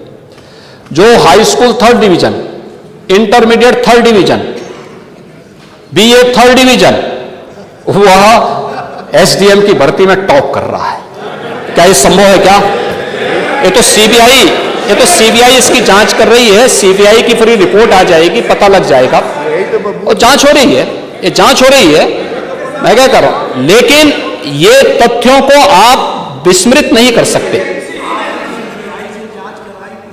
हाँ, परिचय हम कह रहे हैं ना, उसी पे तो मार रहे हैं। ये चीजें इस रूप में उस समय होती थी और युवा उस समय किस तरीके से उत्तर प्रदेश लोक सेवा आयोग रहा हो या अधीनस्थ सेवा चयन आयोग रहा हो या उत्तर प्रदेश भर्ती बोर्ड का रहा हो, आज मैं कह सकता हूं ये हमारे राष्ट्रीय लोकदल के सहयोगी यहां पर हैं, बागपत के हमारे विधायकगण होंगे। उत्तर प्रदेश में इससे पहले जितनी भी भर्तियां हुई थी और खासतौर पर 12 से 17 के बीच में एक भी भर्ती में पश्चिमी उत्तर प्रदेश के या अन्य क्षेत्रों से जुड़े हुए नौजवानों को मौका ही नहीं मिलता था। आज आप जाइए, बागपत हो या मुजफ्फरनगर, यहां के नौजवानों एक एक गांव में 25-25, 30-30 बच्चे एक एक गांव में भर्ती हुए हैं। और फिर हम इस बारे में कह सकते हैं कि हमारी सरकार है, जिस सरकार ने पारदर्शी भर्ती की प्रक्रिया को पूरा करने के लिए कल ही इस सदन ने, माननीय सदन ने पेपर लीक के मामलों को लेकर के एक सख्त कानून बनाया है, जिसमें आजीवन कारावास की सजा तक का प्रावधान किया गया है। 1 करोड़ रुपए की पेनल्टी के साथ ही उसकी पूरी प्रॉपर्टी को जब्त करने और संस्था को हमेशा के लिए ब्लैकलिस्ट करने का प्रावधान भी किया है। और इस दिशा में सरकार के कदम बताते हैं कि सरकार युवाओं के जीवन के साथ किसी को खिलवाड़ नहीं करने देगी, यह सरकार का संकल्प है। और बहुत शीघ्र इसी महीने 23, 24, 25 और फिर 30 और 31 को 60,000 से अधिक पुलिस कांस्टेबल की भर्ती की रिटर्न परीक्षा हम लोग कराने जा रहे हैं। 10 फेज में, 10 चरणों में ये होने जा रही है। और आप देखेंगे पारदर्शी तरीके के साथ उत्तर प्रदेश के नौजवानों को एक मुश्त भर्ती होने का अवसर प्राप्त होगा। ऐसे ही अन्य आयोगों में भी, वह किसी भी उसमें हो, शिक्षा आयोग के माध्यम से, अधीनस्थ सेवा चयन आयोग के माध्यम से इस प्रक्रिया को तेजी के साथ आगे बढ़ाया है। और मिशन रोजगार के अंतर्गत मैं तो स्वयं सभी माननीय जनप्रतिनिधियों से कहता हूं, जिले के अंदर उन नौजवानों के साथ बैठे, मैं लखनऊ में या किसी भी जिले से उसके साथ जुड़ जाऊंगा और एक साथ नियुक्ति पत्र हम लोग वितरित करते हैं उन नौजवानों को जो अपने हाथों से अपना नियुक्ति पत्र लेता है। और वह उत्तर प्रदेश के अंदर हम कर रहे हैं, इसलिए कर रहे हैं क्योंकि हमने कोई भेदभाव नहीं किया है, क्योंकि उत्तर प्रदेश का हर नौजवान हमारा नौजवान है। हम उसकी ऊर्जा और उसकी प्रतिभा का लाभ उत्तर प्रदेश के अंदर लेना चाहते हैं और सरकार इसके लिए पूरी प्रतिबद्धता के साथ कार्य कर रही है। महोदय, इस कार्यक्रम को आगे बढ़ाने के साथ ही प्रदेश ने इस दिशा में जो अन्य तमाम प्रयास किए हैं, प्रदेश के अंदर ईज ऑफ लिविंग को लेकर के हम लोगों ने प्रदेश के अंदर जो कार्य प्रारंभ किए हैं, पिछले 7 वर्ष के अंदर जो कदम बढ़ाए गए हैं, आज इसका परिणाम है कि 6 करोड़ की जनता प्रदेश के अंदर बहुआयामी गरीबी से उभर करके एक खुशहाल जीवन की तरफ अग्रसर हुई है। इसके लिए हम लोगों को 56 लाख परिवारों को एक एक आवास उपलब्ध करवानी पड़ी। और मुझे प्रसन्नता है, वो किसी भी कोई मकान मिले होंगे, लेकिन प्रदेश के नागरिक को मिले हैं। हम प्रधानमंत्री जी के आभारी हैं कि प्रधानमंत्री आवास योजना में उन्होंने एक सूची तब बनी थी जब समाजवादी पार्टी और बहुजन समाजवादी पार्टी की सरकार प्रदेश में थी और केंद्र में कांग्रेस की सरकार थी। लेकिन उसी सूची का पालन करते हुए हम लोगों ने सिचुएशन की तरफ हम लोग आगे बढ़े और 56 लाख इन परिवारों को अब तक एक एक आवास उपलब्ध कराने में हमने मदद की है। प्रदेश के अंदर वृद्धावस्था पेंशन, निराश्रित महिला पेंशन और दिव्यांगजन पेंशन में लगभग 1 करोड़ परिवारों को 1,000 रुपए महीने हम पेंशन की तो सुविधा उपलब्ध करवा रहे हैं और डीबीटी के माध्यम से पैसा जाता है। प्रदेश के अंदर 1 करोड़ 75 लाख परिवारों को उज्ज्वला योजना के कनेक्शन दिए गए, किसी का चेहरा देख करके नहीं दिया गया। योजना सबको, सहयोग सबको, सबका साथ और सबके विकास की भावना के साथ एक कार्य किया गया। 2,62,00,000 से अधिक परिवारों को एक शौचालय उपलब्ध करवाए गए। प्रधानमंत्री स्वामित्व योजना के अंतर्गत 90,866 गांवों में हम लोगों ने ड्रोन सर्वे करके घरौनी वितरण की कार्रवाई को आगे बढ़ाया है, जिसमें अब तक 75,78,000 से अधिक घरौनी तैयार है, जिसमें से 66,69,000 परिवारों को घरौनी वितरित कर चुके हैं। गांव में जिस व्यक्ति का, जिस गरीब का जहां घर है, वहीं पर उसका मालिकाना अधिकार उसको प्राप्त होगा। इस योजना के अंतर्गत इसको दिया जा चुका है और हमारा प्रयास है कि दिसंबर तक हर परिवार को हम इससे आच्छादित करने का कार्य करेंगे। और जो महत्वपूर्ण योजना आज जो मैं यहां पे बोल रहा हूं, वह है फैमिली आईडी। ये फैमिली आईडी 100% सैचुरेशन के लक्ष्य को प्राप्त करने की दिशा में हम लोग इस दिशा में एक कार्यक्रम करने जा रहे हैं, जिसमें एक परिवार एक पहचान योजना के अंतर्गत इस कार्यक्रम को हम आगे बढ़ाने जा रहे हैं। कि बहुत सारे गांव ऐसे हैं जिन गांवों में आज भी गरीब योजनाओं से वंचित रहता है। उसमें सिख सूची में उसके साथ अन्याय किया गया, क्योंकि उस बेचारे के पास वहां अपनी वॉइस नहीं है, वंचित है, उसकी कोई वॉइस नहीं है, उसकी जाति कम है, जो दबंग है उसी का मोहरा बनकर के रह जाता है। हम एक सर्वे करवा करके उन परिवारों को बेहतरीन जीवन जीने के लिए फैमिली आईडी के साथ जोड़ने जा रहे हैं और हर परिवार के एक व्यक्ति को फिर रोजगार के साथ उसी योजना के माध्यम से हम लोग जोड़ने जा रहे हैं। यह कार्य भी प्रदेश सरकार के द्वारा यहां पर आगे बढ़ाने का कार्य हो रहा है। SCR स्कीम के अंतर्गत भी हम लोगों ने कल यहां पे स्टेट कैपिटल रीजन की घोषणा की है। ये लखनऊ और उसके आसपास के क्षेत्रों के अंदर एक संतुलित, समावेशी और स्थायी शहरी नियोजन के लिए हम लोगों ने लखनऊ के साथ साथ उन्नाव, रायबरेली, बाराबंकी, सीतापुर और हरदोई को लेकर के स्टेट कैपिटल रीजन के कार्यक्रम को आगे बढ़ाया है। यहाँ पे वर्ल्ड क्लास इंफ्रास्ट्रक्चर हो, ईज ऑफ लिविंग बेहतरीन हो, लोगों को बेहतरीन सुविधाएं यहाँ प्राप्त हो सके, इसके लिए एक नियोजित और संतुलित विकास के लिए, समावेशी विकास के लिए इस कार्य योजना को सरकार यहाँ पर लेकर आई है। और इस पर हम लोगों ने, मैं धन्यवाद दूंगा कि यहाँ पे सरकार ने इस दिशा में यहाँ पे उस कार्यक्रम को आगे बढ़ाने की दिशा में प्रयास प्रारंभ किए हैं और उसको लेकर के हम लोग तेजी के साथ आगे बढ़ा रहे हैं। मुझे यहाँ पर बहुत सारी चीजें हैं जिसको लेकर के हम लोगों को थोड़ा करना पड़ेगा। और मुझे जब यहाँ पांडे जी बोल रहे थे, वह कानून व्यवस्था की बात कर रहे थे, पांडे जी ये NCRB के ही डाटा है। हाँ, मैं पढ़ रहा हूं, आप एक बार, आप मेरे जो मैं आंकड़े दे रहा हूं, अब इस बार उसको नोट कर लेंगे तो अच्छा होगा।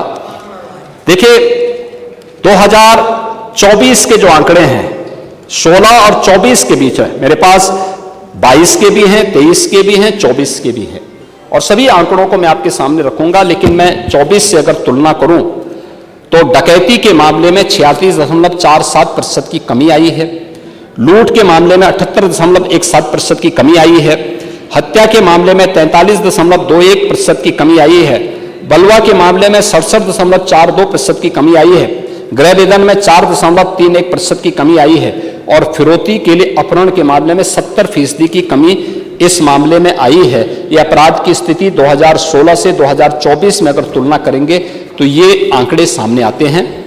महिला संबंधी अपराध के मामलों में अगर आप देखेंगे, दहेज मृत्यु दर में आप देखेंगे 17.43% की, बलात्कार के मामले में 25.30% की, सील भंग में 16.56% की, अपहरण के मामले में 0.17% की कमी यहां पर आई है।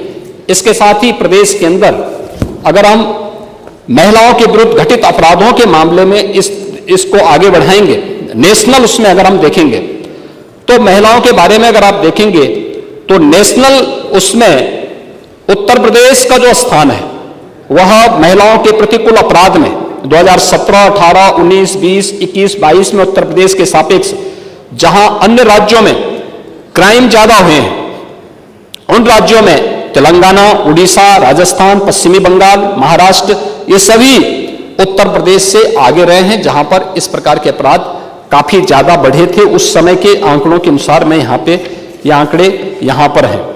ऐसे ही बलात्कार के मामले में अगर आप देखेंगे तो प्रदेश के अंदर आप देखेंगे इस दौरान, अगर आप उधर उस ओर देखेंगे तो इस दौरान छत्तीसगढ़, केरल, राजस्थान, झारखंड में उत्तर प्रदेश से ज्यादा अपराध घटित हुए थे। और उन अपराधों की उसको देखेंगे, उत्तर प्रदेश का इसमें 24वां स्थान है। 24वां का मतलब 23 राज्य ऐसे हैं जिनमें उत्तर प्रदेश से ज्यादा ये अपराध घटित हुए थे और घटित हो रहे हैं। ये प्रदेश के अंदर की स्थिति है। ऐसे ही सील भंग के मामले में उत्तर प्रदेश का 17वां स्थान है। इसका मतलब 16 राज्य ऐसे हैं जहां पर उत्तर प्रदेश से ज्यादा अपराध इस मामले में घटित हुए हैं। इसी प्रकार से दहेज मृत्यु से जुड़े हुए मामलों में भी उत्तर प्रदेश का जो देश के अंदर स्थान है, वह मैंने आपके सामने पहले ही इसके बारे में इन बातों को आपके सामने रखा है। और इसी प्रकार से अन्य मामलों में भी जो प्रदेश के अंदर कार्रवाई की गई है, इसमें जो हम लोगों ने निरोधात्मक कार्रवाई की है कि इस प्रकार के गतिविधियों को रोकने के लिए, अगर आप देखेंगे शस्त्र अधिनियम के अंतर्गत 16 की तुलना में 24 में 4.5% हमने अधिक कार्रवाई की है। एनडीपीएस में 14.98% अधिक कार्रवाई की है। आबकारी अधिनियम के अंतर्गत 57.95% की अधिक कार्रवाई की है। गुंडा अधिनियम के अंतर्गत 70.69% अधिक कार्रवाई की है। और गैंगस्टर के अंतर्गत 15.81% की कार्रवाई यहां पर हम लोगों ने अधिक की है। और इस दिशा में प्रदेश सरकार के द्वारा जो कदम बढ़ाए गए, किए गए हैं, वह आपके सामने है। कल अन्य मुद्दों के बारे में यहां मेरे सहयोगी डॉक्टर संजय निषाद ने यहां पर कुछ बात कही थी और उन्होंने एक जायज प्रश्न किया था। आप लोग अपराध कहते हैं और जो आपने इस बारे में कहा भी कि जब मुख्यमंत्री जी खड़े होंगे तो फिर समाजवादी पार्टी का नाम जोड़ेंगे। देखिए, यह एक मामला आपके सामने मैं बता रहा हूं और जिसकी तरफ मेरे सहयोगी ने आपका ध्यान भी और इस सदन का ध्यान भी आकर्षित किया था। अयोध्या का मामला, अयोध्या का यह मामला है जिसमें अयोध्या में मोइन खान जो समाजवादी पार्टी का नेता है, अयोध्या के सांसद की टीम का सदस्य है, 12 वर्षीय एक नाबालिग बच्ची के साथ दुष्कर्म का कृत्य में शामिल पाया गया। अभी तक समाजवादी पार्टी ने उसके खिलाफ कार्रवाई नहीं की है। मैं ये नहीं समझ पा रहा हूं कि ये सब क्या है। अब क्या ये कोई समाजवादी पार्टी ना बोले? आपका एक्टिव मेंबर है, आपके सांसद के साथ बैठ रहा है, खा रहा है, उनके साथ चल रहा है, लेकिन इस प्रकार के, और यह अति पिछड़ी जाति से जुड़े हुए एक बालिका से जुड़ा हुआ मामला है और इस प्रकार की घटिया हरकत में वह लिप्त है, लेकिन तब भी उसको हल्केपन से उड़ाने का काम होता, यानी हल्केपन से लेने का काम होता है। ये घटनाएं क्या दिखाती हैं? कल ही हरदोई में एक दुर्भाग्यपूर्ण घटना घटित हुई और हरदोई में घटित दुर्घटना में भी बीरे उर्फ वीरेंद्र यादव इस समाजवादी पार्टी का पूर्व जिलाध्यक्ष है। अब देखो किस प्रकार के व्यक्ति को आप जिलाध्यक्ष बना रहे हैं। इस पे आईपीसी और सीआरपीसी की कोई ऐसी धारा नहीं जो इस पे लगी हो। 28 ऐसे मामले हैं और ऐसे नहीं कि मामले 17 से 24 के बीच के हों। इस पे पहला अपराध दर्ज हुआ था 89 में, दूसरा है 91 में, तीसरा 91 में, चौथा 91 में, पांचवा 92 में, छठा 90 में, फिर 93 में, फिर 92, फिर एक इससे पहले 98, इससे पहले 90, इसके बाद 96, 2006, 2008, 2013 में तो आप ही की गवर्नमेंट थी, 2007, 2009, 2008, 2015 में भी आपकी सरकार थी, 2016 में 302 में भी यह व्यक्ति लिप्त रहा है, 302 की भी घटना में शामिल रहा है, 388 की घटना में भी यह व्यक्ति लिप्त रहा है। इसी प्रकार से 2016 में 302 के मामले में व्यक्ति लिप्त रहा है। 2002 में यूपी गुंडा अधिनियम के अंतर्गत इसके खिलाफ कार्रवाई हुई है। ऐसे ही इसके खिलाफ फिर 2002 में भी इसके खिलाफ गुंडा एक्ट के अंतर्गत कार्रवाई हुई है। 2017 में यूपी गुंडा एक्ट के अंतर्गत इसके खिलाफ कार्रवाई हुई है और फिर 2017 में भी इसके खिलाफ कार्रवाई हुई है। 28 इस प्रकार के मामलों में व्यक्ति लिप्त है। समाजवादी पार्टी का पूर्व जिलाध्यक्ष है। कल एक अधिवक्ता की हत्या सरेआम इसके द्वारा करवाई गई है। और इस प्रकार के अपराधियों को आप कहते हैं साहब गोली मार रहे हैं, क्या माला पहनाएंगे क्या? मुझे आश्चर्य होता है।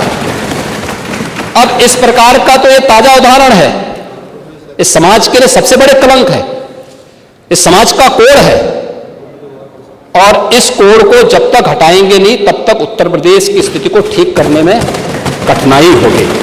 और इसीलिए मैं आपसे कह रहा था, आप तो लोकतंत्र सेनानी हैं, मैं आपकी उम्र का सम्मान करता हूं, आपकी सहजता सरलता का भी सम्मान करता हूं, और हमेशा आपको सम्मान भी देता रहा हूं, इसलिए भी क्योंकि इस माननीय सदन के देश के सबसे बड़ी विधानसभा के स्पीकर के रूप में एक शानदार काम आपने किया, एक जनप्रतिनिधि के रूप में एक लंबे समय में संघर्षशील जीवन, एक सामान्य परिवार से उभर करके आप आगे बढ़े, और इसलिए कभी कभी सही बात बोलने की हिम्मत भी कर पाते हैं। लेकिन आपने लोकतंत्र सेनानी कहा अपने आप को, मुझे बहुत अच्छा लगा, लेकिन जिस लोकतंत्र का गला घोंटने का काम कांग्रेस ने किया था, आज उसी के साथ आप मिलकर के क्या काम कर रहे हैं और क्या करते रहे, क्या करते रहे आप लोग? तो हमारे बजट पर, हमारी सप्लीमेंट्री डिमांड पर आपने उंगली उठाई। मैं पूछना चाहता हूं, मुझे आप लोगों की बातों पर पंचतंत्र की कथा याद आती है, आपने सुनी होगी। 4 ठग थे, एक किसान एक बकरी लेकर के जा रहा था, तो चारों ठगों ने कहा कि इस किसान से बकरी कैसे ली जाए। तो हो सकता है कि उनको थोड़ा लोक लाज रही हो, तो उन्होंने कहा चलो छीन तो नहीं सब पाएंगे, तो एक काम करते हैं, चारों अलग अलग जगह खड़े हो जाते हैं, और अलग जगह खड़े होकर के हम लोग ये बोलें कि भाई ये कुत्ते का बच्चा कहां लेके जा रहा है। तो एक वो किसान बेचारा अपनी बकरी के बच्चे को कंधे में रख करके लेके जा रहा है, तो पहले ठग के पास से गुजरता तो बोलता, अरे काका ये सब क्या ले जा रहा है, ये कुत्ते के बच्चे को अपने कंधे में लेके क्या जा रहा है। किसान बोलता, अरे धूर्त कहीं के, ये कुत्ते का बच्चा नहीं बकरी का बच्चा है। वो हंसते हुए चुप हो जाता है। आगे अगले चौराहे पे जाता दूसरा ठग, अरे काका ये कुत्ते का बच्चा आप कहां लेके जा रहे हैं। वो बोलता है, उसको भी डांटता, अरे पागल हो गए क्या, अरे कुत्ते का बच्चा नहीं बकरी का बच्चा है। अगले आगे बढ़ता है, फिर तीसरा ठग मिल जाता है, वह भी फिर यही बात उसको बोलता है। चौथे ठग ने भी कहा तो किसान को विश्वास हो गया, उसको लगा कि भोला भाला किसान, अन्नदाता किसान, मेहनती किसान, उसको विश्वास हो गया यार एक व्यक्ति झूठ बोलेगा, लगता है कि मेरी दृष्टि दोष ही मुझे हो गया है, लगता है ये कुत्ते का बच्चा ही है, उसने फेंक दिया उसको। चारों ठगों का काम पूरा हो गया, और चुनाव में खटाखट 1 लाख का बॉन्ड, 1 लाख का बॉन्ड कहां गया? अब कहां गया 1 लाख का बॉन्ड? 1 लाख का बॉन्ड। और मैं इसीलिए कह रहा हूं, शिवपाल जी भाग गए यहां से, लेकिन मैं कह सकता हूं खटाखट नहीं, 27 में सपा चट के लिए तैयारी रहेगी। 27 में सपा चट। 1 लाख बॉन्ड के लिए हम लोग भी मांगेंगे हिसाब। 1 लाख का बॉन्ड कहां गया? और मैं तो आप सबसे कहूंगा, एक बार जाइए जनता जनार्दन के सामने, पूछिए उनको कि भाई 1 लाख का हिसाब मांगे इन लोगों से, पैसा गया कहां, कौन खा गया, खाने वाले लोग कौन है 1 लाख का। दूसरा संविधान का गला घोंटने वाले लोग कौन थे? और कहते हैं कि मोदी जी तीसरी बार आएंगे तो संविधान समाप्त कर देंगे। मोदी जी तो 10 वर्षों से हैं। बाबा साहब भीमराव अंबेडकर जी का जितना सम्मान मोदी जी ने किया, पंच तीर्थों का निर्माण किया, बाबा साहब भीमराव अंबेडकर के जन्म स्थल मऊ मध्य प्रदेश में भव्य स्मारक का निर्माण किया। बाबा साहब भीमराव अंबेडकर से जुड़े हुए, जहां उन्होंने अपने उच्च शिक्षा अर्जित की थी, इंग्लैंड की उस मकान को खरीद करके अनुसूचित जाति के बच्चों के लिए हायर एजुकेशन के लिए स्कॉलरशिप की व्यवस्था की, और उसके लिए इंडिया हाउस के रूप में उसे स्थापित करके इसको बाबा साहब भीमराव अंबेडकर का एक स्मारक इंग्लैंड में भी बनवाया और स्कॉलरशिप की व्यवस्था की, ये मोदी जी के कारण हुआ। बाबा साहब भीमराव अंबेडकर ने अपना सार्वजनिक जीवन दिल्ली के अंदर जिस मकान में रह के किया था, उससे बाबा साहब भीमराव अंबेडकर का स्मारक बनाने का काम मोदी जी ने किया। बाबा साहब भीमराव अंबेडकर ने सामाजिक व्यवस्था के खिलाफ बौद्ध धर्म यानी दीक्षा जहां नागपुर में जिस स्थल पर ली थी, उसे भव्य स्मारक बनाने का काम मोदी जी ने किया। बाबा साहब भीमराव अंबेडकर की चैत्य भूमि मुंबई को भव्य स्मारक के रूप में स्थापित करने का काम मोदी जी ने और भारतीय जनता पार्टी की महाराष्ट्र की सरकार ने किया।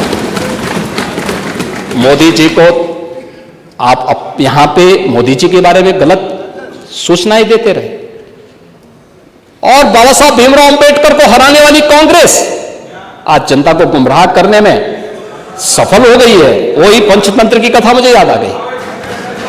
आरक्षण समाप्त कर देंगे। आरक्षण, मैंने तो आपके सामने एक झलक प्रस्तुत की। आपके समय ओबीसी के जितने छात्रों की, समाजवादी पार्टी के समय जितने भी नियुक्तियां हुई हैं, 27% भी उसमें आरक्षण नहीं मिला है। 27% भी, किसी भी नौकरी को आप उठा करके देख लीजिए, मैं दावे के साथ कहता हूं 27% भी ओबीसी के छात्रों को नौकरी नहीं मिली। पिक एंड चूज होता था।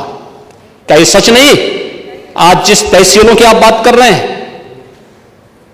यहां पर भतीजा और चाचा की एंड कंपनी वसूली के निकली थी और लेखपालों की तैनाती उस आधार पर हुई थी। आज तो नहीं है। आज तो हमने 5500 लेखपालों की तैनाती दी है। एक भी जगह कोई उंगली नहीं उठा सकता, कोई नहीं उठा सकता। जब ये नौजवान जाएंगे, एक ट्रांसपेरेंसी आएगी। आप अंतर बोल देना, पढ़ लीजिए, आप उसके बाद बोल रहे। हाँ, अब बोलेगा, मैं आपकी बात को सुनूंगा। लेकिन मैं केवल बोलना चाहता हूं कि आप लोग ये पंचतंत्र की कथा को क्यों दोहराने का काम कर रहे हैं? कभी फिर से पूरी नहीं होने वाली है। याद रखना, हमारी सरकार में मैंने लोक सेवा आयोग के आंकड़े आपको दिए हैं और मैं फिर दावा ठोक करके बोलता हूं, 27% नहीं, हमारी सरकार में जो तैनाती हुई, नियुक्तियां हुई हैं, किसी भी पद पर हुई हैं, SC, ST, OBC कि अगर आप नियुक्तियों की बात करते हैं, मैं कहता हूं ये 50% नहीं, 60% से अधिक नियुक्तियां प्रदेश के अंदर हुई हैं। 60% से अधिक नियुक्तियां हर एक स्तर पर हमने की हैं और ये सुनिश्चित किया है एक प्रदेश के किसी नौजवान के साथ धोखा नहीं होना चाहिए। धोखा कोई करेगा, उसकी नौकरी को उसी दिन हम लोग लेने का काम करते हैं। जेल के अंदर पूरी निर्ममता के साथ उसको ठूसने में भी कोई कोताही नहीं बरतते। आपको बुलडोजर से डर लगता है, लेकिन ये निर्दोष के लिए नहीं है, उन्हीं अपराधियों के लिए है जो प्रदेश के नौजवानों के भविष्य के साथ खिलवाड़ करते हैं, जो प्रदेश के व्यापारी और बेटी की सुरक्षा में सेंध लगाने का काम करते हैं, जो प्रदेश के अंदर अराजकता पैदा करके सामान्य लोगों का जीना हराम करते हैं। मेरा दायित्व बनता, मैं यहां नौकरी करने नहीं आया हूं, कतई नहीं। मैं यहां पे इस बात के लिए आया हूं कि अगर वो करेगा तो भोगतेगा भी फिर, और इसीलिए मैं यहां पे आया हूं कि हम लोग उससे लड़ेंगे। ये लड़ाई हमारी सामान्य लड़ाई नहीं है, ये प्रतिष्ठा की लड़ाई भी नहीं है। मुझे प्रतिष्ठा प्राप्त करनी होती तो मुझसे से ज्यादा प्रतिष्ठा अपने मठ में मिल जाती है, कोई आवश्यकता नहीं मेरे लिए।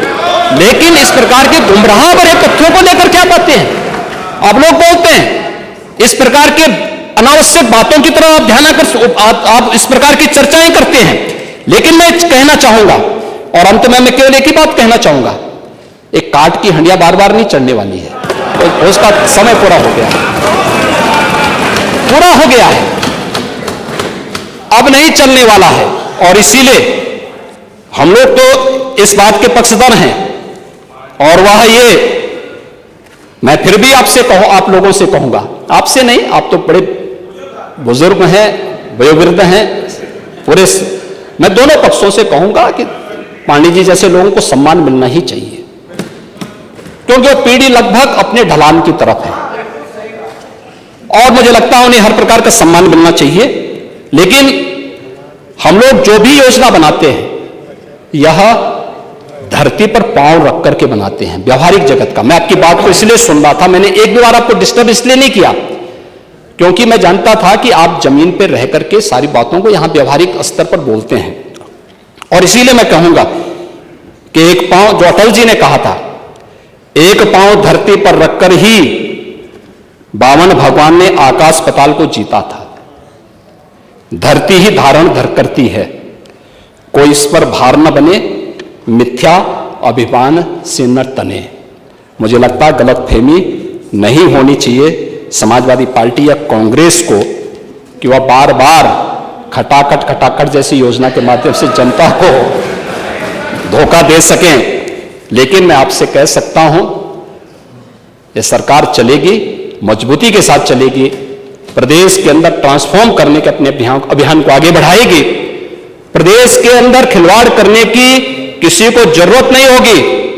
और कल की जो गोमती नगर की घटना है, उस घटना में भी हम लोगों ने जवाबदेही तय की है। उसके अपराधियों की सूची भी मेरे पास आई है। ये अपराधी हैं, पहला अपराधी है पवन यादव, दूसरा अपराधी मोहम्मद अरबाज। ये सद्भावना वाले लोग हैं, यानी सद्भावना, अब इनके लिए सद्भावना ट्रेन चलाएंगे, इनके लिए बुलेट ट्रेन चलेगी, चिंता मत करो। और उस बुलेट ट्रेन की तैयारी की जा रही है। और इसीलिए महिला सुरक्षा हमारे लिए सर्वोच्च महत्व रखता है। हमने इस बात को पहले दिन कहा है, कोई खिलवाड़ करेगा तो उसका खामियाजा भुगतेगा। हम लोगों ने इस बारे में हम लोगों ने आश्वस्त किया, एक एक बेटी को, एक एक बहन को हम लोगों ने इस बात के लिए आश्वस्त किया है। और मैं फिर इस बात को कह सकता हूं, इस घटना को हमने गंभीरता से लिया है। और गंभीरता से लेने का परिणाम है, पूरी चौकी को सस्पेंड किया है, इंस्पेक्टर को सस्पेंड किया है, डिप्टी एसपी, एडिशनल एसपी और डीसीपी, इन सबको वहां से चेंज करके इनके खिलाफ भी कार्रवाई हमने प्रारंभ की है। जो भी व्यक्ति प्रदेश के अंदर अराजकता और अव्यवस्था पैदा करने का प्रयास करेगा, मैं फिर कहूंगा, हम सबका सम्मान करेंगे, सबको सुरक्षा देंगे। लेकिन अगर किसी ने अव्यवस्था पैदा करने का प्रयास किया है तो फिर उसका भुक्तभोगी भी उसको बनना ही पड़ेगा। मैं यही आपसे भी कहूंगा कि आप अपने लोगों को भी इसके लिए तैयार करेंगे कि वे कानून का पालन करने की दिशा में आगे बढ़ेंगे, तो मुझे लगता है कि यह अच्छी दिशा में आगे बढ़ पाएगा। सप्लीमेंट्री डिमांड पर आपने अपने बातों को यहां पर रखा, माननीय सदन में हमारे दलीय नेताओं ने अपनी बातों को यहां पर रखा। मैं उन सब के प्रति आभारी हूं, माननीय सदन का भी आभारी हूं। बहुत सारी बातें आप लोगों ने कही हैं, हमने खन्ना जी को अधिकृत भी किया है इसके लिए कि भाई देखो खन्ना जी, आप वित्त मंत्री हैं और सदस्यों की बात को वित्तीय ढंग से थोड़ा सोच करके उसको आगे बढ़ा दीजिए। और मुझे लगता है कि होगा, अच्छी दिशा में आगे बढ़ेगा। लेकिन हमें चिंता इस बात की होती है कि सदस्यों के बारे में परसेप्शन गलत न जाए बाहर। मुझे लगता है कि इस चीज की भी हमें चिंता होती है। सत्ता पक्ष के विधायक अपने प्रस्ताव समय पे देते हैं तो उन्हें त्वरित आर्थिक विकास से पैसा मिला, और मुझे लगता है विपक्ष के सदस्यों को, खासतौर पर समाजवादी पार्टी के सदस्यों को इसकी फुर्सत नहीं होती कि विकास करा सकते, क्योंकि वहां पे क्षेत्र के विकास के बजाय स्वयं के विकास में ज्यादा ध्यान रहता है, इसलिए वो ज्यादा प्रस्ताव दे नहीं पाते। तो उसमें हमारे पास जो प्रस्ताव आते हैं, हम उसमें प्रस्ताव आते हैं तो प्रस्तावों पे हम विचार करते हैं, ऐसा नहीं विचार न करते हैं। लेकिन एक साम्यता सांसद और विधायक के बीच में भी होना चाहिए। दूसरा, विधायकगण जहां पे जिन कार्यों के लिए करते हैं, देखिए आज इंफ्रास्ट्रक्चर का जो भी काम हो रहा है, निवेश का जो भी काम हो रहा है, यह कहीं ना कहीं किसी क्षेत्र में ही हो रहा है, किसी जनपद में ही हो रहा है, और उसके बेहतरीन परिणाम आने चाहिए। हमारा तो प्रयास होना चाहिए कि होता है कि सभी 75 जनपदों में समान रूप से कार्य हो। जैसे बिजली सबको दे दी गई, आज कोई भेदभाव तो नहीं है। आपके जितने भी सिंचाई की योजनाएं आई, वो सभी जगह पहुंच रही है, सब जगह बनाने का प्रयास किया जा रहा है। इसी का परिणाम है कि 86% भूमि हमारे पास सिंचित है। लेकिन इस दिशा में एक प्रयास, और सरकार अपने कार्यक्रमों को आगे बढ़ा रही है। इस सरकार के द्वारा जो भी प्रयास है, जो चीजें हमारे सामने आई हैं, उस दिशा में आगे बढ़ा रहे थे। एक कांग्रेस के हमारी सम्मानीय नेता ने जो बात कही थी, जल जीवन मिशन के बारे में। कल भी उनका प्रश्न था और संभवतः वह उसका पूरा जवाब उनको नहीं मिल पाया होगा, लेकिन मैं उनको इस बात के लिए और माननीय सदन को इस बात के लिए आश्वस्त करूंगा, जल जीवन मिशन में जितने भी कार्य हो रहे हैं, जितनी भी सड़कें उसमें खोदी गई हैं, इसका निर्माण करना संबंधित कॉन्ट्रैक्टर और कार्यदायी संस्था यानी उत्तर प्रदेश जल निगम ग्रामीण की जिम्मेदारी है। यह उस कॉन्ट्रैक्ट का पार्ट है और मुझे लगता है कि लग करके इस कार्य को करवाना चाहिए। दूसरा, इस योजना को सस्टेनेबल बनाने के लिए कॉन्ट्रैक्टर और कार्यदायी संस्था 10 वर्ष तक उसके रखरखाव की जिम्मेदारी भी उठाएगी। यह उस प्रोजेक्ट का पार्ट है और उसको हम सुनिश्चित करवाएंगे। मैं आपको सभी को इस बात के लिए आश्वस्त करता हूं, तात्कालिक रूप से सड़कें खुदी होंगी, क्योंकि उसकी क्वालिटी की जांच को लेकर के, अन्य मुद्दों को लेकर के हम इस कार्यक्रम को देख रहे हैं, लेकिन यह योजना समय से आगे बढ़ेगी। देश के अंदर सबसे तेज गति से चलने वाली योजनाओं में से योजना है और मुझे लगता है कि इस योजना को समयबद्ध तरीके से हम लोग आगे बढ़ा करके प्रदेश की प्यास को बुझाएंगे ही, लेकिन साथ साथ इसको सस्टेनेबल भी बनाएंगे कि लंबे समय तक, 10 वर्ष तक तो मिनिमम है, लेकिन इसको हम एक लंबे समय तक, आप देखते होंगे पहले पाइपलाइन बिछती थी, 25-30 वर्षों तक पाइपलाइन चलती थी। हम इसको उसी क्रम में आगे बढ़ाने का काम करेंगे, क्योंकि बहुत सारी बीमारियां ऐसी हैं जो शुद्ध पेयजल के अभाव के कारण होती हैं। अगर हम एक बार इसको करने में सफल हो गए तो लोगों के जो बीमारी का खर्चा है इसको कम करने में हमें मदद मिलेगी। मैं इसके साथ ही अध्यक्ष जी, मैं आपका आभारी हूं कि अपने स्वास्थ्य की चिंता किए बगैर आपने इस सदन को यहां पर चलाया है और इस सदन को बहुत शांतिपूर्ण तरीके से चलाने का आपके पास एक रिकॉर्ड है। ट्रांसफॉर्म करने के लिए दिशा में भी आपने जो काम सदन के लिए किए हैं अत्यंत अभिनंदनीय है। कल मैं देख रहा था असम की विधानसभा की पूरी टीम यहां पर आई थी, यहां पर ई विधान को देखने के लिए, जो ये टैबलेट लगे हुए हैं, कैसे हमारी कार्य पद्धति होती है। असम विधानसभा की पूरी टीम आई थी, वो मुझसे मिलने के लिए भी आई थी, ये विधान भवन के कार्यालय में। जब हम अच्छा काम करते हैं तो अन्य राज्य भी उसका अनुकरण करते हैं और तमाम राज्यों की टीम आ रही है। मैं राजस्थान की टीम को भी देख रहा था, मध्य प्रदेश की टीम को भी देख रहा था, अन्य राज्यों की टीम को भी देख रहा था। तो समय पे कदम उठाए जाएंगे तो उसके बेहतरीन परिणाम भी हमारे सामने आएंगे। मैं आपका आभारी हूं, आपका स्वास्थ्य उत्तम हो इसकी कामना भी करता हूं। नेता प्रतिपक्ष के साथ साथ अपने सभी दलीय नेताओं को भी हृदय से धन्यवाद देते हुए सभी माननीय सदस्यों से मैं इस बारे में आश्वस्त करूंगा, आपकी जो भावनाएं हैं खन्ना जी उसको देखेंगे और उसको समयबद्ध तरीके से आगे बढ़ाएंगे। धन्यवाद।